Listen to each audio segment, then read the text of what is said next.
ਲਓ ਜੀ, ਇਸ ਵਕਤ ਅਸੀਂ ਖੜੇ ਹਾਂ ਕੈਲਗਰੀ ਸ਼ਹਿਰ ਦੇ ਉਸ ਚੌਂਕ ਦੇ ਵਿੱਚ, ਜਿਸ ਚੌਂਕ ਦੇ ਵਿਚਾਲੇ ਤੁਹਾਨੂੰ ਮੇਰੇ ਪਿੱਛੇ ਬੋਰਡ ਨਜ਼ਰ ਆ ਰਿਹਾ ਹੋਣਾ ਪ੍ਰਾਈਮ ਏਸ਼ੀਆ ਟੀਵੀ ਦਾ। ਇਹ ਸਾਡਾ ਕੈਲਗਰੀ ਸਟੂਡੀਓ ਹੈ ਤੇ ਅੱਜ ਕੈਲਗਰੀ ਆਏ ਸੀ ਕਿਉਂਕਿ ਕੱਲ੍ਹ ਨੂੰ ਇੱਥੇ ਨਗਰ ਕੀਰਤਨ ਹੈ ਤੇ ਸਾਨੂੰ ਆਏ ਸੀ ਵੀ ਚਲੋ ਹਾਜ਼ਰੀ ਲਵਾਵਾਂਗੇ ਤੇ ਨਾਲੇ ਇੱਥੋਂ ਆਪਣੇ ਜਿਹੜੇ ਭੈਣ ਭਰਾ ਨੇ, ਪਰਿਵਾਰ ਦੇ ਮੈਂਬਰ ਨੇ, ਉਹਨਾਂ ਨਾਲ ਮੁਲਾਕਾਤ ਹੋਊਗੀ। ਤੇ ਬਹਿਣ ਨੂੰ ਤਾਂ ਅਸੀਂ ਭਾਵੇਂ ਅੰਦਰ ਵੀ ਬਹਿ ਜਾਂਦੇ ਸਟੂਡੀਓ 'ਚ, ਪਰ ਫਰਕ ਨਹੀਂ ਸੀ ਪਤਾ ਲੱਗਣਾ। ਉਹ ਫਰਕ ਪਤਾ ਲਾਉਣ ਦਾ ਕਰਕੇ ਅਸੀਂ ਸੋਚਿਆ ਵੀ ਚਲੋ ਮੌਸਮ ਅੱਜ ਠੀਕ ਆ ਤੇ ਕਿਉਂ ਨਾ ਬਾਹਰ ਤੁਰ ਫਿਰ ਕੇ ਨਾਲੇ ਗੱਲਾਂ ਬਾਤਾਂ ਕਰ ਲੈਂਦੇ ਹਾਂ ਤੇ ਨਾਲੇ ਆਪਣਾ ਪ੍ਰੋਗਰਾਮ ਹੋ ਜਾਊਗਾ। ਨਾਲ ਵੀਰ ਪਰਮਵੀਰ ਬਾਠ ਹੋਰੀ। ਹੋਰ ਬਾਠ ਸਾਹਿਬ ਚੜ੍ਹਦੀ ਕਲਾ ਜੀ, ਸਤਿ ਸ਼੍ਰੀ ਅਕਾਲ। ਸਤਿ ਸ਼੍ਰੀ ਅਕਾਲ ਮਹਾਰਾਜ, ਕਿੱਦਾਂ? ਆਓ ਫਿਰ ਹੌਲੀ ਹੌਲੀ ਆਪਾਂ ਇਹ ਤਾਂ ਗੱਲ ਮੌਸਮ ਇੰਨਾ ਵੀ ਨਹੀਂ ਠੀਕ ਵੈਸੇ ਜਿੰਨਾ ਤੁਸੀਂ ਠੀਕ ਕਹਿਤਾ। ਨਹੀਂ, ਮਤਲਬ ਮੈਨੂੰ ਆਇਆ ਸੀ ਵੀ ਜਿੰਨਾ ਆਪਾਂ ਨੂੰ ਡਰਾਇਆ ਸੀ ਉਹਦੇ ਹਿਸਾਬ ਨਾਲ ਤਾਂ ਠੀਕ ਆ। ਹਾਂ, ਨਹੀਂ ਉਹਦੇ ਹਿਸਾਬ ਨਾਲ ਠੀਕ ਹੈ। ਬਾਕੀ ਸੰਧਾਲੀਆ ਸਾਹਿਬ ਦੋ ਚੀਜ਼ਾਂ ਨੇ, ਅੰਦਰ ਬੈਠ ਕੇ ਕਰਦੇ ਉੱਚੀ ਬੋਲਣਾ ਨਹੀਂ ਸੀ ਪੈਣਾ, ਲਾਈਟਾਂ ਸੀ, ਰੰਗ ਰੁੰਗ ਸੋਹਣੇ ਆਉਣੇ ਸੀ, ਪਰ ਇਹਦੇ ਨਾਲ ਇੱਕ ਤਾਂ ਉਹਨਾਂ ਸਾਰਿਆਂ ਨੂੰ ਫਾਇਦਾ ਹੋ ਜਾਊਗਾ ਕਿ ਭਾਈ ਕੈਲਗਰੀ ਦੇਖ ਲੈਣਗੇ ਜਿਹੜੇ ਅਜੇ ਤੱਕ ਕੈਨੇਡਾ ਆ ਨਹੀਂ ਸਕੇ। ਬਿਲਕੁਲ ਸਹੀ। ਦੂਸਰਾ, ਜਿਹੜੇ ਕੈਨੇਡਾ ਦੇ ਵੱਖ-ਵੱਖ ਹਿੱਸਿਆਂ 'ਚ ਬੈਠੇ ਆ ਤੇ ਕੈਲਗਰੀ ਨਹੀਂ ਆ ਸਕੇ, ਉਹਨਾਂ ਨੂੰ ਵੀ ਮਾੜਾ ਮੋਟਾ ਪਤਾ ਲੱਗ ਜਾਊਗਾ ਕਿ ਗਰਮੀਆਂ ਨੂੰ ਇਹ ਸ਼ਹਿਰ ਵੀ ਉਨਾ ਹੀ ਸੋਹਣਾ ਹੁੰਦਾ ਆ ਜਿੰਨੇ ਬਾਕੀ ਸ਼ਹਿਰ ਸੋਹਣੇ ਹੁੰਦੇ ਆ, ਕਿਉਂਕਿ ਬਰਫ਼ ਦੇ ਵਿੱਚ ਤਾਂ ਪਤਾ ਨਹੀਂ ਲੱਗਦਾ ਕਿ ਦੱਬੇ ਹੀ ਜਾਂਦੇ ਆ।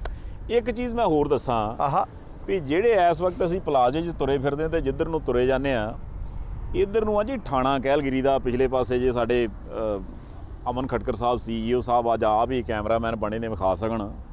ਇਹ ਥਾਣੇ ਦੀ ਪਾਰਕਿੰਗ 'ਚ ਆਪਾਂ ਗੱਲਾਂ ਬਾਤਾਂ ਕਰੀ ਜਾਂਦੇ ਤੇ ਵੈਸੇ ਮੈਂ ਸੋਚਦਾ ਸੀ ਵੀ ਜੇ ਆਪਣੇ ਉਧਰ ਦੇ ਪੰਜਾਬ ਦੇ ਹਿਸਾਬ ਨਾ ਹੋਵੇ ਤੇ ਬੰਦਾ ਸੋਚਦਾ ਯਾਰ ਇੱਥੇ 5 ਮਿੰਟ ਆਪਾਂ ਖੜਨਾ, ਕਹਿੰਦਾ ਯਾਰ ਪੂਰਾ ਗਾਂਹ ਹੋ ਜਾ, ਚੌਂਕੀ ਆ ਯਾਰ, ਕਿਤੇ ਹੋਰ ਗੱਲਾਂ ਕਰ। ਨਹੀਂ ਹੋਰ ਕੰਮ ਹੋਣਾ ਸੀ। ਇੱਧਰਲੇ ਪਾਸੇ 15-16 ਕਬਾੜ ਬਣੀਆਂ ਕਾਰਾਂ ਖੜੀਆਂ ਹੋਣੀਆਂ ਸੀ, ਪਰਲੇ ਪਾਸੇ 200-250 ਸਕੂਟਰ ਮੋਟਰਸਾਈਕਲ ਖੜਾ ਹੋਣਾ ਸੀ ਤੇ ਨਾਲ ਲਿਖਣਾ ਕੇਸ ਪ੍ਰਾਪਰਟੀ। ਸੋ ਮਤਲਬ ਥਾਣੇ ਦੀ ਪਾਰਕਿੰਗ 'ਚ ਅਸੀਂ ਨਾਲੇ ਆਖਿਆ ਵੀ ਚਲੋ ਗੱਲਾਂ ਬਾਤਾਂ ਕਰਦੇ ਹਾਂ ਤੇ ਨਾਲੇ ਅਸਲ 'ਚ ਤਾਂ ਥਾਣੇ ਵਾਲੀ ਤਾਂ ਗੱਲ ਨਹੀਂ, ਕਿਉਂਕਿ ਅਸਲ 'ਚ ਸਟੂਡੀਓ ਸਾਡਾ ਸਾਹਮਣੇ ਸੀ, ਉੱਥੋਂ ਨਿਕਲ ਕੇ ਅਸੀਂ ਐਂ ਨੂੰ ਗੱਲਾਂ ਕਰਨ ਲੱਗ ਪਏ। ਤੇ ਪਹਿਲੀ ਗੱਲ ਤੇ ਸੁਨੇਹਾ ਲਾ ਦਈਏ ਬਾਠ ਸਾਹਿਬ ਕਿ ਵੀ ਕੱਲ੍ਹ ਨੂੰ ਨਗਰ ਕੀਰਤਨ ਦੇ ਉੱਪਰ ਪਹੁੰਚਣਾ ਜ਼ਰੂਰ ਆ। ਸਮਾਂ ਕਿੱਥੋਂ ਕਿੱਥੇ ਕਿਵੇਂ ਆ, ਉਹ ਤਰਤੀਬ ਮਾੜੀ ਸਮਝਾਓ। ਨਹੀਂ ਦੇਖੋ ਜੀ, ਜਿਹੜਾ ਗੁਰੂ ਘਰ ਹੈ ਗੁਰਦੁਆਰਾ ਸਾਹਿਬ ਦਸ਼ਮੇਸ਼ ਕਲਚਰਲ ਸੈਂਟਰ ਤੋਂ ਸਵੇਰੇ 8:30 ਵਜੇ ਸੰਗਤ ਆ ਜਾਵੇ, ਅਸੀਂ 8:30 ਵਜੇ ਉੱਥੇ ਪਹੁੰਚ ਜਾਣਾ ਤੇ ਉਹਦੇ ਤੋਂ ਬਾਅਦ ਗੁਰੂ ਘਰ ਦੇ ਵਿੱਚੋਂ ਜਦੋਂ ਨਗਰ ਕੀਰਤਨ ਸਜਾਏ ਜਾਣੇ ਆ ਪ੍ਰੇਰੀ ਵਿੰਡ ਪਾਰਕ ਤੱਕ ਆਪਾਂ ਨਾਲ ਰਹਿਣਾ ਤੇ ਸ਼ਾਮ 5 ਵਜੇ ਤੱਕ ਪ੍ਰਾਈਮ ਏਸ਼ੀਆ ਟੀਵੀ ਦੇ ਉੱਤੇ, ਸੋਸ਼ਲ ਮੀਡੀਆ ਦੇ ਪਲੇਟਫਾਰਮ YouTube Facebook ਦੇ ਉੱਤੇ ਅਸੀਂ ਕੋਸ਼ਿਸ਼ ਕਰਾਂਗੇ ਕਿ ਨਗਰ ਕੀਰਤਨ ਦਾ ਜਿੰਨਾ ਵੀ ਪ੍ਰਸਾਰਣ ਹੋ ਸਕੇ ਅਸੀਂ ਜਿਹੜਾ ਉਹ ਲਾਈਵ ਦਿਖਾਈਏ, ਨਾਲੇ ਸੰਗਤ ਦੇ ਦਰਸ਼ਨ ਦਿਦਾਰੇ ਜਿਹੜੇ ਕਰਾਂਗੇ। ਹਾਂ, 2-3 ਚੀਜ਼ਾਂ ਜਿਨ੍ਹਾਂ ਦਾ ਖਿਆਲ ਉਹਨਾਂ ਨੇ ਰੱਖਣ ਨੂੰ ਕਿਹਾ ਕਿ ਭਾਈ ਇੱਕ ਤਾਂ ਕਿਉਂਕਿ ਪ੍ਰੇਰੀ ਵਿੰਡ ਪਾਰਕ ਦੇ ਵਿੱਚ ਵੀ ਐਤਕੀ ਮੇਨ ਦੀਵਾਨ ਲੱਗਣਾ ਕਿ ਉੱਥੇ ਸਿਰ ਢੱਕ ਕੇ ਆਉਣਾ ਸਾਰਿਆਂ ਨੇ, ਦਰਖਤਾਂ ਦੀਆਂ ਡਾਹਣੀਆਂ ਤੋੜਨ ਤੋਂ ਗਰੇਜ਼ ਕਰਨਾ ਹੈ ਤੇ ਲੰਗਰ ਪ੍ਰਸ਼ਾਦਾ ਉਨਾ ਹੀ ਲੈਣਾ ਜਿੰਨੇ ਦੀ ਲੋੜ ਹੈ ਕਿ ਵੇਸਟ ਜਾਵੇ ਨਾ। ਹਾਂ, ਬੱਸਾਂ ਫ੍ਰੀ ਨੇ, ਜਿਹੜੇ ਸਥਾਨਕ ਲੋਕ ਨੇ ਕੋਸ਼ਿਸ਼ ਕਰਨ ਕਿ ਗੱਡੀਆਂ ਚ ਨਾ ਆਉਣ, ਜੇ ਬੱਸਾਂ ਫ੍ਰੀ ਨੇ ਤਾਂ ਉਹਨਾਂ ਦੇ ਵਿੱਚ ਆ ਜਾਣ ਤਾਂ ਜੋ ਇੱਥੇ ਟ੍ਰੈਫਿਕ ਨੂੰ ਬਹੁਤਾ ਕੰਟਰੋਲ ਕਰਨ ਦੇ ਵਿੱਚ ਮੁਸ਼ਕਲ ਨਾ ਆਵੇ। ਕਿਉਂਕਿ ਇੱਕ ਤੇ ਪਾਰਕਿੰਗ ਦੀ ਪ੍ਰੋਬਲਮ ਆ ਜਾਂਦੀ ਆ ਤੇ ਦੂਸਰੀ ਜਿਹੜੀ ਗੱਲ ਐਤਕੀ ਨਵੇਕਲੀ ਆ, ਸਵੇਰੇ ਵੀ ਜਿੱਦਾਂ ਡਿਸਕਸ ਕੀਤੀ ਸੀ ਤੁਸੀਂ, ਉਹ ਇਹ ਆ ਕਿ ਵੀ ਜਿਹੜੇ ਖਾਣ ਪੀਣ ਵਾਲੇ ਬਰਤਨ ਹੁੰਦੇ ਆ ਉਹ ਪਹਿਲਾਂ ਜਿੱਦਾਂ ਡਿਸਪੋਜ਼ੇਬਲ ਯੂਜ਼ ਕੀਤੇ ਜਾਂਦੇ ਸੀ, ਮੋਸਟਲੀ ਜਿਹੜੇ ਉਹ ਥਰਮੋਕੋਲ ਦੇ ਬਣੇ ਹੁੰਦੇ ਆ, ਉਹਨਾਂ ਨੂੰ ਡਿਸਪੋਜ਼ ਆਫ ਕਰਨਾ ਜਾਂ ਉਹਨਾਂ ਨੂੰ ਨਸ਼ਟ ਕਰਨਾ ਜਾਂ ਖਤਮ ਕਰਨਾ ਬੜਾ ਔਖਾ ਹੁੰਦਾ, ਨੁਕਸਾਨਦਾਇਕ ਸੀਗਾ। ਸੋ ਇਸੇ ਕਰਕੇ ਇਸ ਵਾਰ ਜਿਹੜਾ ਇਹ ਉਪਰਾਲਾ ਕੀਤਾ ਗਿਆ ਕਿ ਇਹ ਨਗਰ ਕੀਰਤਨ ਨੂੰ ਗ੍ਰੀਨ ਨਗਰ ਕੀਰਤਨ ਦਾ ਨਾਮ ਹੀ ਦਿੱਤਾ ਗਿਆ, ਉਹ ਇਸ ਕਰਕੇ ਕਿ ਵੀ ਉਹਨਾਂ ਨੂੰ ਆਏ ਆ ਵੀ ਆਪਾਂ ਇੱਕ ਨਵੀਂ ਪਿਰਤ ਪਾਈਏ, ਕਿਉਂਕਿ ਗੁਰੂ ਮਹਾਰਾਜ ਨੇ ਤੇ ਕਿਹਾ ਸੀ ਵੀ ਇਹ ਜਿਹੜੀ ਧਰਤੀ ਹੈ ਇੱਥੇ ਚਾਹੇ ਮਿੱਟੀ ਹੈ, ਚਾਹੇ ਹਵਾ, ਚਾਹੇ ਪਾਣੀ ਆ ਜੀ, ਆਪਾਂ ਨੂੰ ਉਹਨਾਂ ਨੇ ਕਿੰਨਾ ਉੱਚਾ ਦਰਜਾ ਦਿੱਤਾ, ਸੋ ਉਹਨੂੰ ਆਪਾਂ ਖਰਾਬ ਨਾ ਕਰੀਏ। ਸੋ ਇਹ ਜਿਹੜੀ ਚੀਜ਼ ਐਤਕੀ ਉਹਨਾਂ ਨੇ ਨਵੇਕਲੀ ਕੀਤੀ ਹੈ, ਮੇਰਾ ਖਿਆਲ ਇਹਦੇ ਤੋਂ ਸਿੱਖਣ ਦੀ ਲੋੜ ਹੈ। ਜਿੱਥੇ ਜਿੱਥੇ ਵੀ ਤੁਸੀਂ ਇਸ ਵਕਤ ਸਾਨੂੰ ਸੁਣ ਰਹੇ ਹੋ, ਦੇਖ ਰਹੇ ਹੋ, ਜ਼ਰੂਰ ਜੇ ਤੁਸੀਂ ਆਉਣ ਵਾਲੇ ਪ੍ਰੋਗਰਾਮਾਂ ਦੇ ਲਈ ਇਹਦੇ ਤੋਂ ਸੇਧ ਲੈ ਕੇ ਤੇ ਆਪਾਂ ਉਸ ਪਾਸੇ ਤੁਰ ਪਈਏ ਤੇ ਉਹਦੇ ਨਾਲ ਇੱਕ ਤੇ ਆਪਾਂ ਆਪਣਾ ਮਸਲਾ ਹੱਲ ਕਰ ਲਿਆ, ਦੂਜਾ ਕੁਦਰਤ ਦੇ ਪ੍ਰਤੀ ਜਿਹੜੀ ਆਪਣੀ ਡਿਊਟੀ ਆਪਾਂ ਉਹ ਨਿਭਾ ਲਈ, ਤੇ ਤੀਸਰੀ ਆਪਾਂ ਇੱਕ ਪਿਰਤ ਪਾ ਲਈ ਜਿਹੜੀ ਆਉਣ ਵਾਲੀਆਂ ਪੀੜ੍ਹੀਆਂ ਨੂੰ ਆਪਣੇ ਆਪ ਇੱਕ ਰਾਹ ਵਿਖਾ ਦੂਗੀ। ਸੰਧਾਲੀਆ ਸਾਹਿਬ, ਨਗਰ ਕੀਰਤਨ ਤਾਂ ਸਾਰੇ ਪਾਸੇ ਸਜਾਏ ਜਾਣੇ ਆ, ਹੋਰ ਧਾਰਮਿਕ ਖੇਡਾਂ ਵਾਲੀਆਂ ਸੱਭਿਆਚਾਰਕ ਗਤੀਵਿਧੀਆਂ 'ਚ ਵੀ ਰੌਣਕਾਂ ਲੱਗਣੀਆਂ। ਦੇਖੋ ਪਹਿਲ ਕਦਮੀ ਕਰ ਦਿੱਤੀ, ਹਾਲਾਂਕਿ ਉਹ ਸਮਾਨ ਮਹਿੰਗਾ। ਹੁਣ ਗੁਰਦੁਆਰਾ ਕਮੇਟੀ ਜਿਹੜੀ ਹੈ, ਗੁਰਦੁਆਰਾ ਕਮੇਟੀ ਨੇ ਖੁਦ ਉਹ ਸਾਰੇ ਭਾਂਡੇ, ਉਹ ਬਰਤਨ ਜਿਹੜੇ ਡਿਸਪੋਜ਼ੇਬਲ ਨੇ ਉਹ ਲਿਆਂਦੇ ਆ ਕਿ ਭਾਈ ਆਪਾਂ ਇਹਨਾਂ ਦੇ ਵਿੱਚ, ਤੇ ਹੋਰ ਦੇਖੋ ਤੁਸੀਂ ਜਿਹੜੇ ਵਲੰਟੀਅਰ ਉੱਥੇ ਕੰਮ ਕਰਨਗੇ, ਨਿਸ਼ਕਾਮ ਸੇਵਕ ਜਿਹੜੇ ਆ, ਉਹਨਾਂ ਨੇ ਵੀ ਦਸਤਾਨੇ ਉਹੀ ਪਾਉਣੇ ਆ ਕਿ ਕਿਉਂਕਿ ਦਸਤਾਨੇ ਵੀ ਅਲੱਗ ਸੁੱਟਣੇ ਪੈਂਦੇ ਆ, ਉਹ ਵੀ ਡਿਸਪੋਜ਼ੇਬਲ ਹੋਣੇ ਆ ਕਿ ਉਹਨਾਂ ਨੇ ਵੀ ਵਾਤਾਵਰਨ ਨੂੰ ਨੁਕਸਾਨ ਨਹੀਂ ਪਹੁੰਚਾਉਣਾ। ਜਿਹੜੇ ਵੱਡੇ ਲਿਫਾਫੇ ਨੇ ਜਿਨ੍ਹਾਂ ਦੇ ਵਿੱਚੋਂ ਸਾਰਾ ਗਾਰਬੇਜ ਇਕੱਠਾ ਕਰਨਾ ਹੈ, ਉਹ ਵੀ ਉਦਾਂ ਦਾ ਹੀ ਹੈ ਕਿ ਭਾਈ ਉਹ ਵਾਤਾਵਰਨ ਦੇ ਪੱਖ ਤੋਂ ਹੈ। ਇਸ ਕਰਕੇ ਕਿਤੇ ਨਾ ਕਿਤੇ ਅਸੀਂ ਪ੍ਰਬੰਧਕਾਂ ਨੂੰ ਵਧਾਈ ਦਿੰਨੇ ਆ ਤੇ ਦੂਸਰਾ ਇਸ ਗੱਲ ਦੀ ਆਸ ਤੇ ਉਮੀਦ ਵੀ ਕਰਦੇ ਹਾਂ ਕਿ ਜਿੱਦਾਂ ਸਿੱਖ ਤੇ ਪੰਜਾਬੀ ਭਾਈਚਾਰਾ ਪਹਿਲਾਂ ਵੀ ਬੜਾ ਚੜ੍ਹਦੀ ਕਲਾ 'ਚ ਰਿਹਾ, ਅਗਲੇ ਪਾਸੇ ਨੂੰ ਕਰਦਾ ਰਿਹਾ, 2 ਕਦਮ ਅੱਗੇ ਰਿਹਾ। ਆ ਜਿਹੜੀ ਵਾਤਾਵਰਣ ਦੇ ਪੱਖ ਤੋਂ ਪਹਿਲ ਕੀਤੀ ਹੈ, ਭਾਈ ਸੋਹਣਾ ਸ਼ਹਿਰ ਹੈ, ਖੁੱਲਾ ਸ਼ਹਿਰ ਹੈ, ਖੁੱਲੀਆਂ ਸੜਕਾਂ, ਵਿਦਿਆਰਥੀ ਭਾਈਚਾਰਾ ਸੁੱਖ ਨਾਲ ਬਥੇਰਾ, ਤਰੱਕੀਆਂ ਪੰਜਾਬੀਆਂ ਨੇ ਕਰ ਲਈਆਂ, ਵਧਾਈ ਤਾਂ ਦੇਣੀ ਬਣਦੀ ਹੈ ਜੀ। ਬਿਲਕੁਲ ਦੇਣੀ ਬਣਦੀ ਵਧਾਈ। ਸੋ ਸਾਡੇ ਵੱਲੋਂ ਬਹੁਤ ਬਹੁਤ ਵਧਾਈਆਂ ਜੀ ਪ੍ਰਬੰਧਕਾਂ ਨੂੰ, ਪਲੱਸ ਸਾਰੇ ਉਹਨਾਂ ਮੈਂਬਰਾਂ ਨੂੰ ਵੀ ਜਿਨ੍ਹਾਂ ਨੇ ਇਹਦੇ ਵਿੱਚ ਪਹਿਲਾਂ ਵੀ ਸੇਵਾ ਨਿਭਾਈ, ਹੁਣ ਨਿਭਾਉਣਗੇ ਵੀ, ਆਉਣ ਵਾਲੇ ਸਮੇਂ 'ਚ ਵੀ ਕੰਮ ਕਰਨਗੇ। ਇੱਕ ਆਪਾਂ ਇਹ ਵੀ ਦੱਸ ਦਈਏ ਵੀ WhatsApp ਆਪਣੇ ਇੱਧਰ ਖੱਬੇ ਹੱਥ ਮਾਰਕੀਟ ਆ। ਅੱਛਾ ਜੀ। ਤੇ ਬਹੁਤਾ ਕਰਕੇ ਕੰਮ ਕਾਰੋਬਾਰ ਵੀ ਆਪਣੇ ਕਹਿੰਦੇ ਭਾਈਚਾਰੇ ਨਾਲ ਸੰਬੰਧਿਤ ਜਿਹੜੇ ਲੋਕ ਨੇ ਉਹਨਾਂ ਦੇ ਹੀ ਆ। ਤੇ ਤੁਸੀਂ ਇਹ ਵੇਖੋ ਵੀ ਕੈਨੇਡਾ 'ਚ ਆ ਕੇ ਜਦੋਂ ਬੰਦਾ ਪੰਜਾਬ ਨੂੰ ਮਿਸ ਕਰਦਾ, ਫਿਰ ਅਚਾਨਕ ਉਹਨੂੰ ਪੰਜਾਬੀ 'ਚ ਲਿਖਿਆ ਬੋਰਡ ਮਿਲਦਾ, ਆਹਾ, ਫਿਰ ਉਹਨੂੰ ਲੱਗਦਾ ਨਹੀਂ ਅਜੇ ਆਪਾਂ ਪਿੰਡੀਆਂ, ਕੋਈ ਗੱਲ ਨਹੀਂ, ਮੈਂ ਤੇ ਮੰਡੀ ਆਇਆ, ਮਾੜਾ 10 ਮਿੰਟ ਗੇੜਾ ਮਾਰ ਕੇ ਤੇ ਹੁਣੇ ਵਾਪਸ ਮੁੜ ਜਾਣਾ। ਇਹ ਚੀਜ਼ ਪਹਿਲਾਂ ਨਹੀਂ ਸੀ ਮਿਲਦੀ। ਇਹ ਤਾਂ ਗੱਲ ਹੈਗੀ ਕਿ ਨਹੀਂ? ਨਹੀਂ, ਬੜੀ ਮੁਸ਼ਕਲ ਸੀ। ਤੁਸੀਂ ਇਹ ਦੇਖੋ, ਵੈਸੇ ਤਾਂ ਕੋਈ ਕਹਿ ਸਕਦਾ ਯਾਰ ਇਦਾਂ ਕਿਉਂ ਖਾਣੇ, ਇਦਾਂ ਸਵੇਰੇ ਭਟੂਰੇ ਖਾਦੇ, ਹੋਰ ਸੁਣ ਲਓ, ਹੁਣ ਜਲੇਬੀਆਂ ਖਾਧੀਆਂ, ਆਖੇ ਜੀ ਜਲੇਬੀਆਂ ਮਿੱਠਾ ਬਹੁਤ ਹੁੰਦਾ, ਕਹਿੰਦੇ ਚਾਹ ਫਿੱਕੀ ਮੰਗਾ ਲਓ। ਚਾਹ ਨਾਲ ਤੁਸੀਂ ਦੇਖੋ ਨਾ, ਮੰਨ ਲਓ ਮੂਲ ਤਾਂ 100 ਕਰਨਾ ਕਿ ਬੈਲੈਂਸ ਕਰਨਾ, ਕਹਿੰਦੇ ਜੀ ਜਲੇਬੀਆਂ ਹੋਈ ਨਹੀਂ ਯਾਰ, ਮਿੱਠਾ ਬਹੁਤ ਹੁੰਦਾ। ਇਹ WhatsApp ਮੈਂ ਸਹਿਮਤ ਨਹੀਂ ਤੁਹਾਡਾ। ਕਿਵੇਂ ਯਾਰ? ਐਪਰੀਸ਼ੀਏਟ ਕਰਿਆ ਕਰੋ। ਕਿਵੇਂ ਵੀ ਜੇ ਚਾਹ ਵੀ ਮਿੱਠੀ ਹੁੰਦੀ, ਜਲੇਬੀਆਂ ਤਾਂ ਮਿੱਠੀਆਂ ਸੀਗੀਆਂ, ਵੀ ਉਹ ਡਬਲ ਹੋ ਜਾਣੀ ਸੀ ਗੱਲ। ਹੁਣ ਉਹਦੇ ਚੋਂ ਸਿਆਣੇ ਬੰਦਿਆਂ ਨੇ ਸਿਰ ਜੋੜ ਕੇ ਵੇਖਿਆ ਵੀ ਕਿਹੜੀ ਚੀਜ਼ ਚੋਂ ਮਿੱਠਾ ਘਟਾਇਆ ਜਾਂਦਾ, ਜਲੇਬੀਆਂ ਤਾਂ ਕੱਢਣ ਨੂੰ ਰਿਹਾ ਯਾਰ। ਨਹੀਂ, ਗੱਲ ਤਾਂ ਤੁਹਾਡੀ ਠੀਕ ਹੈ, ਪਰ ਹੁਣ ਮਿੱਠੀ ਚਾਹ ਨਾਲ ਫਿੱਕੀਆਂ ਜਲੇਬੀਆਂ ਤਾਂ ਹੋਣੀਆਂ ਨੇ, ਇਸ ਕਰਕੇ ਜਲੇਬੀਆਂ ਮਿੱਠੀਆਂ ਨਾਲ ਫਿੱਕੀ ਚਾਹ ਹੋ ਗਈ। ਸੰਧਾਲੀਆ ਸਾਹਿਬ, ਮੈਨੂੰ ਚੇਤਾ ਆ ਗਿਆ, ਹੁਣ ਤਾਂ ਚਲੋ ਉਮਰਾਂ ਉਹ ਨਹੀਂ ਰਹੀਆਂ, ਜ਼ੋਰ ਉਹ ਨਹੀਂ ਰਹੇ, ਹਨਾ? ਪਹਿਲਾਂ ਵਾਲੀ ਗੱਲ, ਪਹਿਲਾਂ ਤਾਂ ਤੁਸੀਂ ਘੁਲਦੇ ਰਹੇ ਹੁਣ, ਜਿੱਦਾਂ ਜੇ ਕੱਲ ਨੂੰ ਨਗਰ ਕੀਰਤਨ ਸੀ ਸ਼ਾਮ ਨੂੰ ਛਿੰਝ ਦੇ, ਜੇ ਕਿਤੇ ਉਹ ਸਮਾਂ ਹੁੰਦਾ ਅੱਜ ਤੋਂ 20 ਸਾਲ ਪਹਿਲਾਂ ਵਾਲਾ, ਤੇ WhatsApp ਨੇ ਰਮਾਲੀ ਦੀ ਕੁਸ਼ਤੀ ਫਿਰ ਸ਼ਾਇਦ ਆਨੇ, ਉਹ ਤੇ ਹੋ ਸਕਦਾ ਮੇਰੇ ਤੋਂ ਕੋਈ ਜਿੱਤ ਕੇ ਲੈ ਹੀ ਜਾਂਦਾ। ਤੇ ਸੰਧਾਲੀਆ ਸਾਹਿਬ, ਮੈਂ ਸੋਚਦੇ ਆਪਣੀਆਂ ਬਜ਼ੁਰਗ ਬੀਬੀਆਂ ਜਿਹੜੀਆਂ ਨਾ, ਜਲੇਬੀਆਂ ਮੰਨ ਲਓ ਕਿ ਤੂੰ ਲਿਆਂਦੀਆਂ, ਕੋਈ ਦਿਨ ਸੋਧਿਆ ਜਾਂ ਕਿਤੋਂ ਆਈਆਂ, ਰਾਤ ਨੂੰ ਦੁੱਧ 'ਚ ਪਾ ਕੇ ਖਾਂਦੀਆਂ ਹੁੰਦੀਆਂ ਬੀਬੀਆਂ। ਉਹ ਫਿਰ ਕਿਆ ਕਹਿਣਾ, 10 ਮਿੰਟ ਦੁੱਧ 'ਚ ਪਾ ਕੇ ਰੱਖ ਦਿਓ, ਫਿਰ ਚਮਚੇ ਨਾਲ ਦੁੱਧ ਦਾ ਸਵਾਦ, ਕਿਆ ਬਾਤਾਂ, ਕਮਾਲਾਂ। ਇਹ ਵੈਸੇ ਤੁਸੀਂ ਚੇਤਾ ਬੜਾ ਗਲਤ ਕਰਾਤਾ। ਮੈਂ ਕੋਸ਼ਿਸ਼ ਕਰੂੰਗਾ ਵੀ ਸ਼ਾਮ ਤੱਕ ਇਹ ਕੰਮ ਮੈਂ ਕਰ ਲਵਾਂ। ਕਿਵੇਂ? ਕਿਉਂਕਿ ਮੇਰਾ ਵੀ ਦਿਲ ਦਿਆ ਕੀਤਾ ਵੀ ਜਲੇਬੀਆਂ ਵੀ ਮਿਲ ਜਾਣੀਆਂ, ਦੁੱਧ ਵੀ ਮਿਲ ਜਾਣਾ। ਆਪਾਂ ਫਿਰ ਦੋਏ ਭਰਾਵਾਂ ਨੇ ਐ ਕਰਦੇ, ਇਕੱਠੇ ਹੀ ਕਰ ਲੈਨੇ ਆ।